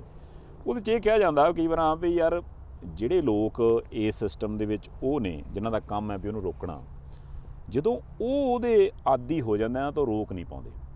ਉਹਦੇ 'ਚ ਕਿਤੇ ਨਾ ਕਿਤੇ ਲੌਜਿਕ ਵੀ ਲੱਗਦਾ। ਦੇਖੋ ਹੁਣ ਗੱਲ ਇਹ ਆ ਵੀ ਇੱਕ ਘਰ ਦਾ ਜੀ ਆ, ਮੁੰਡਾ ਜਵਾਨ ਆ, ਉਹਨੂੰ ਨਸ਼ੇ ਦੀ ਲੱਤ ਲੱਗ ਗਈ, ਉਹਨੇ ਇਹ ਨਹੀਂ ਵੇਖਣਾ ਮੇਰੀ ਮਾਂ ਆ, ਉਹਨੇ ਇਹ ਨਹੀਂ ਵੇਖਣਾ ਮੇਰਾ ਪਿਓ, ਉਹਨੇ ਇਹ ਨਹੀਂ ਵੇਖਣਾ ਮੇਰੀ ਭੈਣ ਆ, ਉਹਨੇ ਮਾਰਨਾ ਵੀ, ਉਹਨੇ ਕੁੱਟਣਾ ਵੀ, ਉਹਨੇ ਆਖਣਾ ਵੀ ਮੈਨੂੰ ਮੇਰਾ ਨਸ਼ਾ ਪੂਰਾ ਹੋਣਾ ਚਾਹੀਦਾ, ਤੂੰ ਭਾਵੇਂ ਵਾਲੀਆਂ ਲਾ ਕੇ ਦੇ, ਤੇਰੀ ਭਾਵੇਂ ਮੈਂ ਕਣਕ ਵੇਚਾਂ, ਭਾਵੇਂ ਤੂੰ ਮੈਨੂੰ ਸਕੂਟਰ ਮੋਟਰਸਾਈਕਲ ਦਿੱਤਾ, ਭਾਵੇਂ ਇਹ ਗਹਿਣੇ ਪਾਵਾਂ, ਵੀ ਮੈਨੂੰ ਨਸ਼ਾ ਚਾਹੀਦਾ। ਹੁਣ ਤੁਸੀਂ ਇਹ ਦੇਖੋ ਵੀ ਜਿਹੜੇ ਮੁਲਾਜ਼ਮ, ਬਹੁਤ ਵਾਰ ਜ਼ਿਕਰ ਚੱਲਦਾ ਜੀ ਫਲਾਣੇ ਮਹਿਕਮੇ ਦੇ ਮੁਲਾਜ਼ਮ ਬਹੁਤ ਨੇ ਜੀ ਇਸ ਚੀਜ਼ 'ਚ ਆ ਗਏ। ਹੁਣ ਠੀਕ ਹੈ, ਮੁਲਾਜ਼ਮ ਉਨੀ ਦੇਰ ਤੱਕ ਆਪਣੇ ਸੈਂਸਿਸ 'ਚ ਰਹਿ ਸਕਦਾ ਜਿੰਨੀ ਦੇਰ ਤੱਕ ਉਹ ਸਹੀ ਹੈ। ਜਦੋਂ ਉਹਦੇ ਵਿਚਾਰੇ ਦੀ ਆਪਣੇ ਅੰਦਰ ਉਹ ਕਹਾਣੀ ਪੈ ਗਈ ਤੇ ਉਹਨੂੰ ਕੋਈ ਇਹ ਕਹੇ ਕਿ ਵੀ ਯਾਰ ਬਾਕੀ ਸਾਰਾ ਕੁਝ ਠੀਕ ਹੈ, ਤੂੰ ਇੱਥੋਂ ਉੱਥੋਂ ਦਾ ਇੰਨਾ ਕੁ ਕਰ ਲਿਆ ਕਰ, ਅਗਲਾ ਕਹੂਗਾ ਵੀ ਯਾਰ ਜੇ ਮੇਰਾ ਇੰਨਾ ਕੀਤਿਆਂ ਮੇਰੀ ਜਾਨ ਉਹ 'ਚੋਂ ਬਚਦੀ ਹੈ ਤੇ ਚੱਲੀ ਜਾਣ ਦਿੰਦੇ ਕੀ ਫਰਕ ਪੈਂਦਾ। ਉਹ ਇੱਕ ਚੇਨ ਹੈ ਜਿਹੜੀ ਕਿ ਹੋ ਸਕਦਾ ਕਿ ਇੱਕ ਕਮਜ਼ੋਰ ਕੜੀ ਹੋਵੇ, ਜਿਹਦਾ ਕਰਕੇ ਹੋ ਸਕਦਾ ਵੀ ਉੱਪਰਲਾ ਬੰਦਾ ਵੀ ਆਖੇ ਵੀ ਆਪਾਂ ਤੁਸੀਂ ਖਿਆਲ ਰੱਖੋ ਜੀ, ਥੱਲੇ ਆਖਣ ਵੀ ਅਸੀਂ ਖਿਆਲ ਰੱਖਾਂਗੇ ਜੀ। ਉਹਦੇ ਵਿੱਚ ਇੱਕ ਮਿਲ ਗਿਆ ਬੰਦਾ ਜਿਹੜਾ ਆਪ ਥੋੜ੍ਹਾ ਜਿਹਾ ਕਾਣਾ, ਉਹਨੂੰ ਲੱਗਦਾ ਵੀ ਯਾਰ ਖਿਆਲ ਤਾਂ ਬਾਕੀ ਠੀਕ ਆ, ਵੀ ਮੇਰੀ ਲੋੜ ਵੀ ਪੂਰੀ ਹੋਊਗੀ, ਅਗਲਿਆਂ ਦਾ ਕੰਮ ਹੀ ਚੱਲਦਾ ਰਹੂਗਾ, ਵੀ ਜੇ ਨਾ ਚੱਲਿਆ ਤਾਂ ਫਿਰ ਮੈਨੂੰ ਸਮਝ ਨਹੀਂ ਆਉਣੀ। ਉਹ ਮੈਨੂੰ ਲੱਗਦਾ ਵੀ ਕਿਤੇ ਨਾ ਕਿਤੇ ਚੈੱਕ ਕਰਨ ਦੀ ਲੋੜ ਆ ਵੀ ਜੇ ਮਹਿਕਮੇ ਦੇ ਵਿੱਚ ਇਹੋ ਜਿਹੇ ਬੰਦੇ ਹੈਗੇ ਆ ਜਿਹੜੇ ਆਦੀ ਹੋ ਚੁੱਕੇ, ਉਹਨਾਂ ਦਾ ਇਲਾਜ ਵੀ ਕਰਾ ਲੈਣਾ ਚਾਹੀਦਾ। ਕਿਤੇ ਇਹ ਤਾਂ ਨਹੀਂ ਵੀ ਉੱਪਰੋਂ ਜੋ ਪ੍ਰੈਸ਼ਰ ਆ ਰਿਹਾ ਥੱਲੇ ਤੱਕ ਜਾਣ ਤੋਂ ਪਹਿਲਾਂ ਉੱਥੇ ਕਿਤੇ ਨਾ ਕਿਤੇ ਉਹ ਜਿਹੜਾ ਨਿਕਲਦਾ ਜਾ ਰਿਹਾ। ਨਹੀਂ, ਬਹੁਤ ਜ਼ਰੂਰੀ ਆ। ਦੇਖੋ, ਜਿਹੜੇ ਬੰਦੇ ਨੇ ਰੋਕਣਾ, ਹੁਣ ਘਰ ਦੇ ਵਿੱਚ ਨਿਆਣਾ ਕੁਛ ਸ਼ਰਾਰਤਾਂ ਕਰਦਾ, ਨਿਆਣਾ ਗਲਤ ਖਾਂਦਾ ਖੁੰਦਾ, ਉਹਨੂੰ ਵੱਡੇ ਨੇ ਰੋਕਣਾ ਤੇ ਵੱਡਾ ਆਪ ਲੇੜ ਕੇ ਕੰਮ ਫੇਰ ਬੈਠਾ ਹੁੰਦਾ ਤੇ ਨਿਆਣੇ ਰੋਕੂ ਕਿੱਦਾਂ? ਨਿਆਣਾ ਰੋਕੂ ਕਿਉਂ? ਬੜੇ ਸਵਾਲ ਨੇ। ਇਸ ਕਰਕੇ ਉਹ ਤਾਂ ਜਿਹੜੇ ਅਧਿਕਾਰੀਆਂ ਦੇ ਪੱਖ ਤੋਂ, ਕਰਮਚਾਰੀਆਂ ਦੇ ਪੱਖ ਤੋਂ, ਉਹ ਤਾਂ ਬਹੁਤ ਛੇਤੀ ਪਾਲਿਸ਼ ਕਰਨੇ ਚਾਹੀਦੇ ਆ, ਛਾਣ ਨਾਲ ਲੱਗਣਾ ਚਾਹੀਦਾ, ਉਹ ਵੀ ਬਰੀਕ, ਤਾਂ ਜੋ ਅੰਦਰਲੇ ਪਾਸਿਓਂ ਘੁਣ ਨਾ ਲੱਗਾ ਰਹੇ। ਦੂਸਰਾ, ਸੰਧਾਲੀਆ ਸਾਹਿਬ, ਇੱਕ ਬੇਨਤੀ ਅਸੀਂ ਜ਼ਰੂਰ ਕਰਨੀ ਆ ਸਾਰੇ ਨੌਜਵਾਨ ਤਬਕੇ ਨੂੰ, ਬੱਚਿਆਂ ਨੂੰ। ਇਹ ਸਾਰਿਆਂ ਨੂੰ ਮਾਣ ਹੁੰਦਾ, ਮੈਨੂੰ ਵੀ ਹੈਗਾ, ਤੁਹਾਨੂੰ ਵੀ ਹੈਗਾ ਤੇ ਸਾਰੀ ਦੁਨੀਆ ਨੂੰ ਆ। ਮੈਂ ਥੋੜੋ ਲੱਗ ਜਾਣਾ ਆ ਮੜ ਜਾ ਸਵਾਦ ਹੀ ਦੇਖਿਆ। ਗੱਲ ਕਿਹੜੀ ਆ? ਇੱਕ ਵਾਰੀ ਆ। ਯਾਰ ਮਿੱਤਰਾਂ ਦੇ ਉੱਤੇ ਬਹੁਤ ਹੁੰਦਾ। 10ਵੀਂ 'ਚ ਪੜ੍ਹਦਾ ਨਿਆਣਾ, 9ਵੀਂ 'ਚ ਪੜ੍ਹਦਾ, 11ਵੀਂ 'ਚ ਪੜ੍ਹਦਾ, ਉਹ ਯਾਰ ਤੂੰ ਬੰਦਾ ਕੋਈ? ਅੱਛਾ, ਯਾਰਾਂ ਲਈ ਆਹ ਨਹੀਂ, ਇੱਕ ਘੁੱਟ ਨਹੀਂ ਭਰ ਸਕਦਾ, ਆ ਇੱਕ ਸੂਟਾ ਨਹੀਂ ਖਿੱਚ ਸਕਦਾ। ਇੱਦਾਂ ਦੇ ਯਾਰਾਂ ਤੋਂ ਪਰੇ ਰਹਿਣਾ, ਜਾਣੀ ਕਿ ਤੂੰ ਸਵਾਦ ਲੈਣਾ ਹੀ ਨਹੀਂ ਉਸ ਚੀਜ਼ ਦਾ। ਹੁਣ ਹਰ ਇੱਕ ਬੰਦਾ ਜਿਹੜਾ ਚੰਦ ਤੇ ਥੋੜੀ ਪਹੁੰਚ ਸਕਦਾ, ਉਹਦਾ ਸਵਾਦ ਅਸੀਂ ਲੈਂਦੇ ਹਾਂ। ਹਰ ਇੱਕ ਬੰਦਾ ਅਮਰੀਕਾ ਨਹੀਂ ਜਾ ਸਕਦਾ, ਹਰ ਇੱਕ ਬੰਦਾ MP ਨਹੀਂ ਬਣ ਸਕਦਾ, ਉੱਥੇ ਵੀ ਤਾਂ ਹੀ ਚੁੱਪ ਕਰਕੇ ਬੈਠੇ ਨੇ। ਹਰ ਇੱਕ ਬੰਦਾ ਸਰਪੰਚ ਨਹੀਂ ਬਣ ਸਕਦਾ। ਤਾਂ ਫਿਰ ਹਰ ਇੱਕ ਬੰਦੇ ਦੇ ਲਈ ਕਿਉਂ ਜ਼ਰੂਰੀ ਹੈ ਕਿ ਭਾਈ ਉਹ ਘੁੱਟ ਭਰੇ ਜਾਂ ਸੂਟਾ ਖਿੱਚੇ? ਤੇ ਜਦੋਂ ਪਹਿਲੀ ਵਾਰੀ ਸੂਟਾ ਖਿੱਚ ਲਿਆ, ਕਈ ਤਾਂ ਮੁੜ ਜਾਂਦੇ ਆ, ਕਈ ਐਸੇ ਬਹਿ ਜਾਂਦੇ ਆ, ਫਿਰ ਮੁੜ ਕੇ ਕਿਨਾਰਾ ਹੱਥ ਨਹੀਂ ਆਉਂਦਾ। ਇਹਦਾ ਮੇਰਾ ਖਿਆਲ ਆਪਾਂ ਹੌਲੀ ਹੌਲੀ ਤੁਰੇ ਚੱਲਦੇ ਹਾਂ। ਇੱਕ ਚੀਜ਼ ਇਹ ਵੀ ਆਪਾਂ ਜ਼ਿਕਰ ਕਰੀਏ ਵੀ ਅੱਜ ਦੀ ਡੇਟ 'ਚ ਆਪਾਂ ਨੂੰ ਇਹ ਲੱਗਦਾ ਵੀ ਇਹ ਜਿਹੜਾ ਸਿੰਥੈਟਿਕ ਡਰੱਗ ਆ ਗਈ, ਸਮੈਕ ਆ ਗਈ, ਹੈਰੋਇਨ ਆ ਗਈ, ਹੋਰ ਚਿੱਟਾ ਆ ਗਿਆ, ਕਈ ਕੁਛ ਆ ਗਿਆ ਜੀ, ਵੀ ਇਹ ਸਾਰੇ ਕੁਛ ਤਾਂ ਅੱਗੇ ਤੋਂ ਅੱਗੇ ਜਾਣ ਕਿੱਦਾਂ ਲੱਗ ਪਿਆ। ਮੈਨੂੰ ਲੱਗਦਾ ਹੁੰਦਾ ਵੀ ਇਹਦਾ ਲੌਜਿਕ ਜਿਹੜਾ ਇਹਦੇ ਪਿੱਛੇ ਜਿਹੜਾ ਬੇਸਿਕ ਉਹੀ ਕੰਮ ਕਰਦਾ ਜਿਹੜਾ ਪਹਿਲਾਂ ਕੰਮ ਕਰਦਾ ਹੁੰਦਾ ਸੀ। ਪੁਰਾਣਿਆਂ ਦਾ ਆਪਣਾ ਕਹਿ ਲਓ ਕਿ ਵੀ ਜਿੱਦਾਂ ਫੀਮ ਤੇ ਨਹੀਂ ਲਾਉਂਦੇ ਹੁੰਦੇ ਸੀ। ਅੱਛਾ ਜੀ, ਵੀ ਹਾਂਜੀ ਉਹ ਜੀ ਫਲਾਨਿਆਂ ਦਾ ਮੁੰਡਾ, ਯਾਰ ਕਰੀਏ ਕੁਛ ਉਹਦਾ। ਹੌਲੀ ਹੌਲੀ ਫੀਮ ਕੋਲੋਂ ਉਹਦਾ ਫੜ ਨੇ ਕਿਹਾ ਕੀ ਗੱਲ ਅੱਜ ਗੱਲਾਂ ਕਿੱਦਾਂ ਲਾ ਲੈ ਕਿ ਨਹੀਂ, ਇੱਕ ਕਾਟੋ ਫੁੱਲਾਂ ਦੇ ਕਿ ਨਹੀਂ, 2 ਦਿਨ ਦਿੱਤੀ, 4 ਦਿਨ ਦਿੱਤੀ ਜੀ, ਮਹੀਨਾ ਡੇਢ ਮਹੀਨਾ ਜਦੋਂ ਅਗਲਾ ਖਾਂਦਾ ਰਿਹਾ, ਫਿਰ ਉਹਨੇ ਕਿਹਾ ਚਾਚਾ ਹੈ ਹੀ ਥੋੜੀ ਜਿਹੀ। ਉਦੋਂ ਬਾਅਦ ਉਹਨੇ ਹੜਾ ਵੀ ਹੈਗੀ ਤੇ ਹੈ ਹੀ, ਪਰ ਲਿਆਉਣੀ ਪੈਣੀ ਹੈ ਤੇ ਥੋੜੇ ਜਿਹੇ ਹੈਗੇ ਪੈਸੇ ਤੇ ਆਪਾਂ ਲੈ ਆਉਨੇ। ਮਹਿੰਗੀ ਬੜੀ ਹੋ ਗਈ, ਖਰੀ ਚੀਜ਼ ਮਿਲਦੀ ਨਹੀਂ। ਫਿਰ ਹੌਲੀ ਹੌਲੀ ਉਹੀ ਚਾਚਾ ਜਿਹੜਾ ਪਹਿਲਾਂ ਫ੍ਰੀ ਸਾਰਾ ਕੁਝ ਪ੍ਰੋਵਾਈਡ ਕਰਦਾ ਸੀ, ਉਹਨੇ ਆਖਣਾ ਵੀ ਹਾਂ ਵੀ ਕਾਕਾ ਹੁਣ ਤੂੰ ਲਿਆ। ਫਿਰ ਹੌਲੀ ਹੌਲੀ ਉਹ ਚੀਜ਼ ਉੱਥੋਂ ਸ਼ੁਰੂ ਹੁੰਦੀ ਉਸ ਪਾਸੇ ਲੱਗ ਜਾਂਦੀ। ਫਿਰ ਪਤਾ ਬਾਅਦ 'ਚ ਲੱਗਦਾ ਵੀ ਯਾਰ ਫਲਾਨਿਆਂ ਦਾ ਮੁੰਡਾ ਇਸ ਚੀਜ਼ ਤੇ ਲੱਗ ਗਿਆ ਜੀ। ਹੁਣ ਗੱਲ ਉਹੀ ਹੈ ਵੀ ਉਦੋਂ ਹੋ ਸਕਦਾ ਵੀ ਕੋਈ ਸ਼ਰੀਕੇ ਦੀ ਗੱਲ ਹੋਵੇ ਜਾਂ ਅਗਲੇ ਦੇ ਵਪਾਰ ਦੀ ਗੱਲ ਹੋਵੇ ਵੀ ਯਾਰ ਜੇ ਮੈਂ ਪਹਿਲਾਂ ਲਿਆਉਂਦਾ ਸੀ, ਮੈਂ ਵੇਚਦਾ ਸੀ, ਮੇਰੇ 10 ਗਾਹਕ ਸੀ, ਜੇ ਮੈਂ 20 ਬਣਾ ਲਏ ਤੇ ਮੇਰਾ ਹੀ ਫਾਇਦਾ ਉਹਦੇ 'ਚ ਜੀ। ਤੇ ਸੇਮ ਚੀਜ਼ ਇੱਥੇ ਆ ਵੀ ਜੇ ਮੰਨ ਲਓ ਜਿਹੜਾ ਕੰਮ ਇਹ ਕਰਦਾ ਬੰਦਾ, ਉਹਨੂੰ ਲੱਗਦਾ ਵੀ ਯਾਰ ਮੈਂ ਜੇ ਬੰਦੇ ਨਾਲ ਲਾ ਲਵਾਂ ਹੋਰ ਤੇ ਵੱਧ ਵੇਚਣ ਲੱਗ ਜੂਗਾ, ਯਾਰ ਉਹ 'ਚ ਕਮਾਈ ਆ। ਫਿਰ ਨਹੀਂ, ਉਹਦਾ ਤਾਂ ਸੂਤ ਹੀ ਇਹਦੇ ਵਿੱਚ ਆ। ਤੁਸੀਂ ਦੇਖੋ ਕਿ ਆਮ ਤੌਰ ਦੇ ਉੱਤੇ ਹੁੰਦਾ ਜੀ, ਸਕੂਲਾਂ ਦੇ ਬਾਹਰ ਨਿਆਣਿਆਂ ਨੂੰ ਲਾ ਲਓ, ਉਹਦੇ ਵਿੱਚੋਂ ਵੀ ਦੇਖਣਾ ਕਿ ਕਿਹੜੇ ਬੰਦੇ ਦੇ ਕੋਲੇ 4 ਪੈਸੇ ਹੈਗੇ ਆ ਘਰੇ, ਕਿ ਭਾਈ ਉਹਦੇ ਨਿਆਣੇ ਨੂੰ ਲਾਵਾਂਗੇ, ਪੱਟਾਂਗੇ ਤਾਂ ਉਹ ਫਿਰ ਥੋੜਾ ਜਿਹਾ ਸੌਖਾ ਸ਼ਿਕਾਰ ਹੋ ਜਾਊਗਾ, 4 ਪੈਸੇ ਵੀ ਆਈ ਜਾਣਗੇ। ਅਗਲੇ ਨੂੰ ਤਾਂ ਬੱਲੇ ਬੱਲੇ ਆ। ਇੱਕ ਮੈਂ ਕਨੈਕਸ਼ਨ ਨਾਲ ਹੀ ਜੋੜਦਾ ਸੰਧਾਲੀਆ ਸਭ ਥੋੜਾ ਜਿਹਾ ਹੋਰ। ਕਈ ਵਾਰੀ ਚਰਚਾ ਚੱਲੀ ਕਿ ਲੱਚਰ ਗੀਤਾਂ ਤੋਂ ਪਰੇ ਰਹਿਣਾ, ਉਹਨਾਂ ਗੀਤਾਂ ਤੋਂ ਪਰੇ ਰਹਿਣਾ ਜਿਹਦੇ ਵਿੱਚ ਨਸ਼ੇ ਦਾ, ਹਥਿਆਰਾਂ ਦਾ ਬੋਲਬਾਲਾ। ਕਿਉਂਕਿ ਜੇ ਆਪਾਂ ਉੱਥੇ ਕਹਾਂਗੇ ਕਿ ਭਾਈ ਆ ਪੈਗ ਲਾਉਣਾ ਚਾਹੀਦਾ ਜਾਂ ਅਸੀਂ ਆਹ ਚੀਜ਼ਾਂ ਨੇ, ਨਿਆਣਾ ਆਕਰਸ਼ਿਤ ਹੋਊਗਾ ਜਿਹੜਾ ਅਜੇ ਕੱਚੀ ਉਮਰ ਦਾ, ਜਿਹੜਾ ਕਿ ਆਪਣੇ ਕਲਾਕਾਰਾਂ ਨੂੰ ਫੋਲੋ ਕਰਦਾ। ਕਲਾਕਾਰ ਕਹਿੰਦੇ ਹੁੰਦੇ ਆ ਜੀ, ਮਾਰਕੀਟ ਹੀ ਨਹੀਂ ਹੈਗੀ। ਕਹਿੰਦੇ ਚੰਗਾ ਗਾਣਾ ਗਾਉਣੇ ਕੋਈ ਸੁਣ ਕੇ ਰਾਜੀ ਨਹੀਂ। ਚੰਗੇ ਗਾਣੇ ਨੂੰ 2 ਲੱਖ ਬੰਦਾ ਸੁਣਦਾ, ਉਧਰਲੇ ਪਾਸੇ 8 ਮਿਲੀਅਨ ਹੋਇਆ ਹੁੰਦਾ ਰਾਤੋਂ ਰਾਤ ਹੀ, ਜਿਹੜਾ ਦੂਜਾ ਚੱਕਮਾ ਜਾ ਹੋਵੇ। ਹੁਣ ਇੱਧਰ ਵੀ ਮੈਨੂੰ ਲੱਗਦਾ ਕਿ ਆਮ ਲੋਕਾਂ ਦੀ ਹੀ ਜ਼ਿੰਮੇਵਾਰੀ ਹੈ ਭਾਈ ਕਿ ਤੁਸੀਂ ਚੱਜ ਦਾ ਆਪਾਂ ਨੂੰ ਸੁਣਨਾ ਹੀ ਚਾਹੀਦਾ। ਚੱਜ ਦਾ ਜਿਹੜਾ ਕੋਈ ਗਾਉਂਦਾ, ਲਿਖਦਾ, ਬੋਲਦਾ, ਉਹਨੂੰ ਅੱਗੇ ਸ਼ੇਅਰ ਕਰੋ ਕਿ ਭਾਈ ਆਹ ਚੀਜ਼ ਚੰਗੀ ਆ ਭਵਿੱਖ ਦੇ ਲਈ। ਤੇ ਜੇ ਆਪਾਂ ਫਿਰ ਗੰਡਾਸੇ ਦੇ ਉੱਤੇ ਰੋਟੀ ਰੱਖ ਕੇ ਖਾਣ ਵਾਲਾ ਗੀਤ ਜਿਹੜਾ ਹੈ ਜਾਂ ਸੂਟਿਆਂ ਵਾਲਾ ਗੀਤ ਜਿਹੜਾ ਹੈ ਉਹਨੂੰ ਪ੍ਰਮੋਟ ਕਰਾਂਗੇ ਤਾਂ ਕਲਾਕਾਰਾਂ ਨੇ ਉਹ ਕੁਝ ਗਾਉਣਾ। ਹੁਣ ਮੁੱਖ ਮੰਤਰੀ ਪੰਜਾਬ ਭਗਵੰਤ ਮਾਨ ਹੋਰਾਂ ਨੇ ਵੀ ਕਿਹਾ, ਕਹਿੰਦੇ ਜੀ ਮੈਂ ਬੇਨਤੀ ਕਰਦਾ, ਮੈਂ ਅਪੀਲ ਕਰਦਾ, ਸਮਾਜ ਦੇ ਉੱਤੇ ਮਾੜਾ ਪ੍ਰਭਾਵ ਪੈਂਦਾ, ਸਾਡੇ ਲਿਖਣ ਵਾਲੇ, ਸਾਡੇ ਗਾਉਣ ਵਾਲੇ ਉੱਦਾਂ ਦਾ ਕੁਛ ਨਾ ਗਾਉਣ ਜਿਹਦੇ ਵਿੱਚ ਲੱਚਰਤਾ ਤੇ ਜਿਹਦੇ ਵਿੱਚ ਮਾਰ ਵੱਢ ਗੈਂਗਸਟਰਾਂ ਵਾਲਾ ਤੇ ਨਸ਼ੇ ਵਾਲਾ ਕੋਈ ਕੰਮ ਹੋਵੇ। ਉਹ ਕਹਿੰਦੇ ਆਪਾਂ ਨੂੰ ਸਮਾਜ ਸੁਧਾਰਨਾ ਪੈਣਾ, ਪਰ ਜੇ ਤੁਸੀਂ ਨਾ ਹਟੇ ਫਿਰ ਕਾਰਵਾਈ ਕਰਨ ਤੋਂ ਵੀ ਗੁਰੇਜ਼ ਅਸੀਂ ਕਰਨੀ ਨਹੀਂ। ਆਓ ਇਹਦੇ 'ਚ ਆਪਾਂ ਯਾਦ ਕਰਾ ਦਈਏ ਵੀ ਇਹ ਦੂਸਰੀ ਵਾਰ ਕਿਹਾ ਗਿਆ। ਪਹਿਲੀ ਵਾਰ ਵੀ ਉਦੋਂ ਕਿਹਾ ਗਿਆ ਸੀ ਵੀ ਜੇ ਡੀਜੇ ਦੇ ਉੱਪਰ ਗਾਣੇ ਤੁਸੀਂ ਉਹੋ ਜਿਹੇ ਲਾਉਨੇ ਹੋ ਜਿਹੜੇ ਗਾਣਿਆਂ ਦੇ ਵਿੱਚ ਕੁਝ ਵੀ ਇਹੋ ਜਿਹਾ ਹੈਗਾ ਵੀ ਜਿਹੜਾ ਨੌਜਵਾਨ ਪੀੜ੍ਹੀ ਨੂੰ ਪੁੱਠੇ ਰਾਹ ਤੋਰਦਾ, ਤੇ ਤੁਹਾਡੇ ਤੇ ਕਾਰਵਾਈ ਹੋਊਗੀ। ਪਹਿਲਾਂ ਉਹਨਾਂ ਨੇ ਜਿੱਥੇ ਵੱਜਦੇ ਨੇ ਉਹਦੇ ਬਾਰੇ ਸਖਤੀ ਕਰਤੀ। ਹੁਣ ਮੁੱਖ ਮੰਤਰੀ ਸਾਹਿਬ ਨੇ ਜਿਹੜੇ ਬੰਦੇ ਗਾਉਂਦੇ ਨੇ, ਬਣਾਉਂਦੇ ਨੇ, ਉਹਨਾਂ ਨੂੰ ਅਪੀਲ ਕਰਤੀ। ਇਹ ਨਾ ਹੋਵੇ ਵੀ ਤੀਸਰੀ ਵਾਰ ਕਹਾਣੀ ਕੋਈ ਹੋਰ ਪਾਸੇ ਚਲੇ ਜੇ, ਇਸ ਕਰਕੇ ਥੋੜ੍ਹਾ ਜਿਹਾ ਮੋੜਾ ਕੱਟ ਲੈਣਾ ਚਾਹੀਦਾ। ਇੱਕ ਬੜੀ ਸਿੰਪਲ ਉਦਾਹਰਨ ਆ, ਹੁਣ ਜੇ ਮੰਨ ਲਓ ਕੋਈ ਬੰਦਾ ਬਿਮਾਰ ਸ਼ਮਾਰ ਆ ਤੇ ਉਹਨੂੰ ਆਖੇ ਵੀ ਯਾਰ ਤੂੰ ਦਵਾਈ ਖਾ ਲਾ ਥੋੜ੍ਹੀ ਜੀ, ਆ ਨਹੀਂ ਕੌੜੀ ਯਾਰ, ਅੱਛਾ ਮਤਲਬ ਸ਼ੂਗਰ ਹੈ ਕੰਮ ਆਪਣੇ ਆਮ ਪੰਜਾਬੀਆਂ ਜਾਂ ਨਾ ਸ਼ੂਗਰ, ਉਹ ਯਾਰ ਤੂੰ ਛੱਡ ਖੜਾ, ਤੂੰ ਫਿੱਕੀ ਚਾਹ ਪੀਆ ਕਰ ਯਾਰ, ਤੂੰ ਮਿੱਠਾ ਨਾ ਖਾਇਆ ਕਰ। ਉਹਨਾਂ ਨੇ ਚਲੋ ਠੀਕ ਆ ਵੀ ਨਹੀਂ ਖਾਂਦਾ, ਸਖਤੀ ਨਾ ਕਰੋਗੇ ਫਿਰ ਨਹੀਂ ਖਾਊਗਾ। ਪਰ ਜੇ ਤੁਸੀਂ ਅਚਾਨਕ ਉਹਨੂੰ ਬੰਦਾ ਆ ਕੇ ਯਾਰ ਫੜ ਕੁਛ ਨਹੀਂ ਹੈ ਕੀ ਸ਼ੂਗਰ ਮਰ ਚੱਲਿਆ ਤੂੰ, ਉਹਦਾ ਤੇ ਅੱਗੇ ਵਿਚਾਰੇ ਦਾ ਮਨ ਕਰਨ ਡਿਆ ਵੀ ਮੈਨੂੰ ਕੁਛ ਮਿਲੇ, ਤੇ ਜਦੋਂ ਇੱਕ ਨੇ ਮਾੜਾ ਜਿਹਾ ਹੱਲਾਸ਼ੇਰੀ ਦੇ ਦਿੱਤੀ ਤੇ ਉਹਨੇ ਚੱਕ ਦੇਣਾ ਕੰਮ। ਹੁਣ ਸੇਮ ਚੀਜ਼ ਇਹੀ ਹੈ ਵੀ ਜੇ ਆਪਾਂ ਨੂੰ ਇਹ ਜਾਪਦਾ ਵੀ ਮੈਂ ਗਾਣਾ ਚਲਾਉਣਾ ਜੀ, ਥੋੜੀ ਜਿਹੀ ਬੀਬੀ ਇੱਕ ਉਹੋ ਜਿਹੀ ਲੈ ਲੈਣੀ ਜਿਹਦੇ ਵਸਤਰ ਉਹੋ ਜਿਹੇ ਪਵਾ ਲੈਣੇ, ਜਾਂ ਫਿਰ ਗਾਣੇ ਦੇ ਵਿੱਚ ਚੱਕਵਾਂ ਜਿਹਾ ਕੰਮ ਕਰ ਦੇਣਾ, ਉਹ ਤਾਂ ਫਿਰ ਠੀਕ ਹੈ, ਤੁਸੀਂ ਪਰੋਸੀ ਜਾਓ ਜੀ ਸਦਕੇ। ਹਾਂ ਜੇ ਆਪਣੇ ਅੰਦਰੋਂ ਆਵਾਜ਼ ਆਉਂਦੀ ਆ ਵੀ ਅੱਜ ਹੋ ਸਕਦਾ ਵੀ ਮੈਂ ਇਹ ਸਾਰੀ ਕਮਾਈ ਕਰ ਰਿਹਾ ਵੀ ਬੱਲੇ ਬੱਲੇ ਮੇਰਾ ਬੜਾ ਟੌਰ ਹੈ, ਪਰ ਸਮਾਂ ਤੇ ਨਿਕਲਦਾ ਜਾ ਰਿਹਾ। ਉਹ ਵੀ ਦਿਨ ਆਉਣਾ ਜਦੋਂ ਤੁਸੀਂ ਖੁਦ ਬਜ਼ੁਰਗ ਹੋਣਾ ਜੀ, ਉਹ ਵੀ ਦਿਨ ਆਉਣਾ ਜਦੋਂ ਗਾਂ ਤੁਹਾਡੇ ਨਿਆਣੇ ਹੋਣੇ ਆ, ਤੇ ਫਿਰ ਉਦੋਂ ਬਾਅਦ ਕੋਈ ਇਤਰਾਜ਼ ਨਾ ਕਰੇ ਵੀ ਯਾਰ ਸਮਾਜ ਦੇ ਵਿੱਚ ਆ ਸਾਰਾ ਕੁਝ ਹੋ ਗਿਆ, ਕਿਸੇ ਨੇ ਬਾਤ ਨਹੀਂ ਪੁੱਛੀ, ਕੋਈ ਅੱਗੇ ਤਾਂ ਲੱਗੇ, ਵਿਗਾੜਿਆ ਕਿੰਨੇ ਸਮਾਜ ਨੂੰ।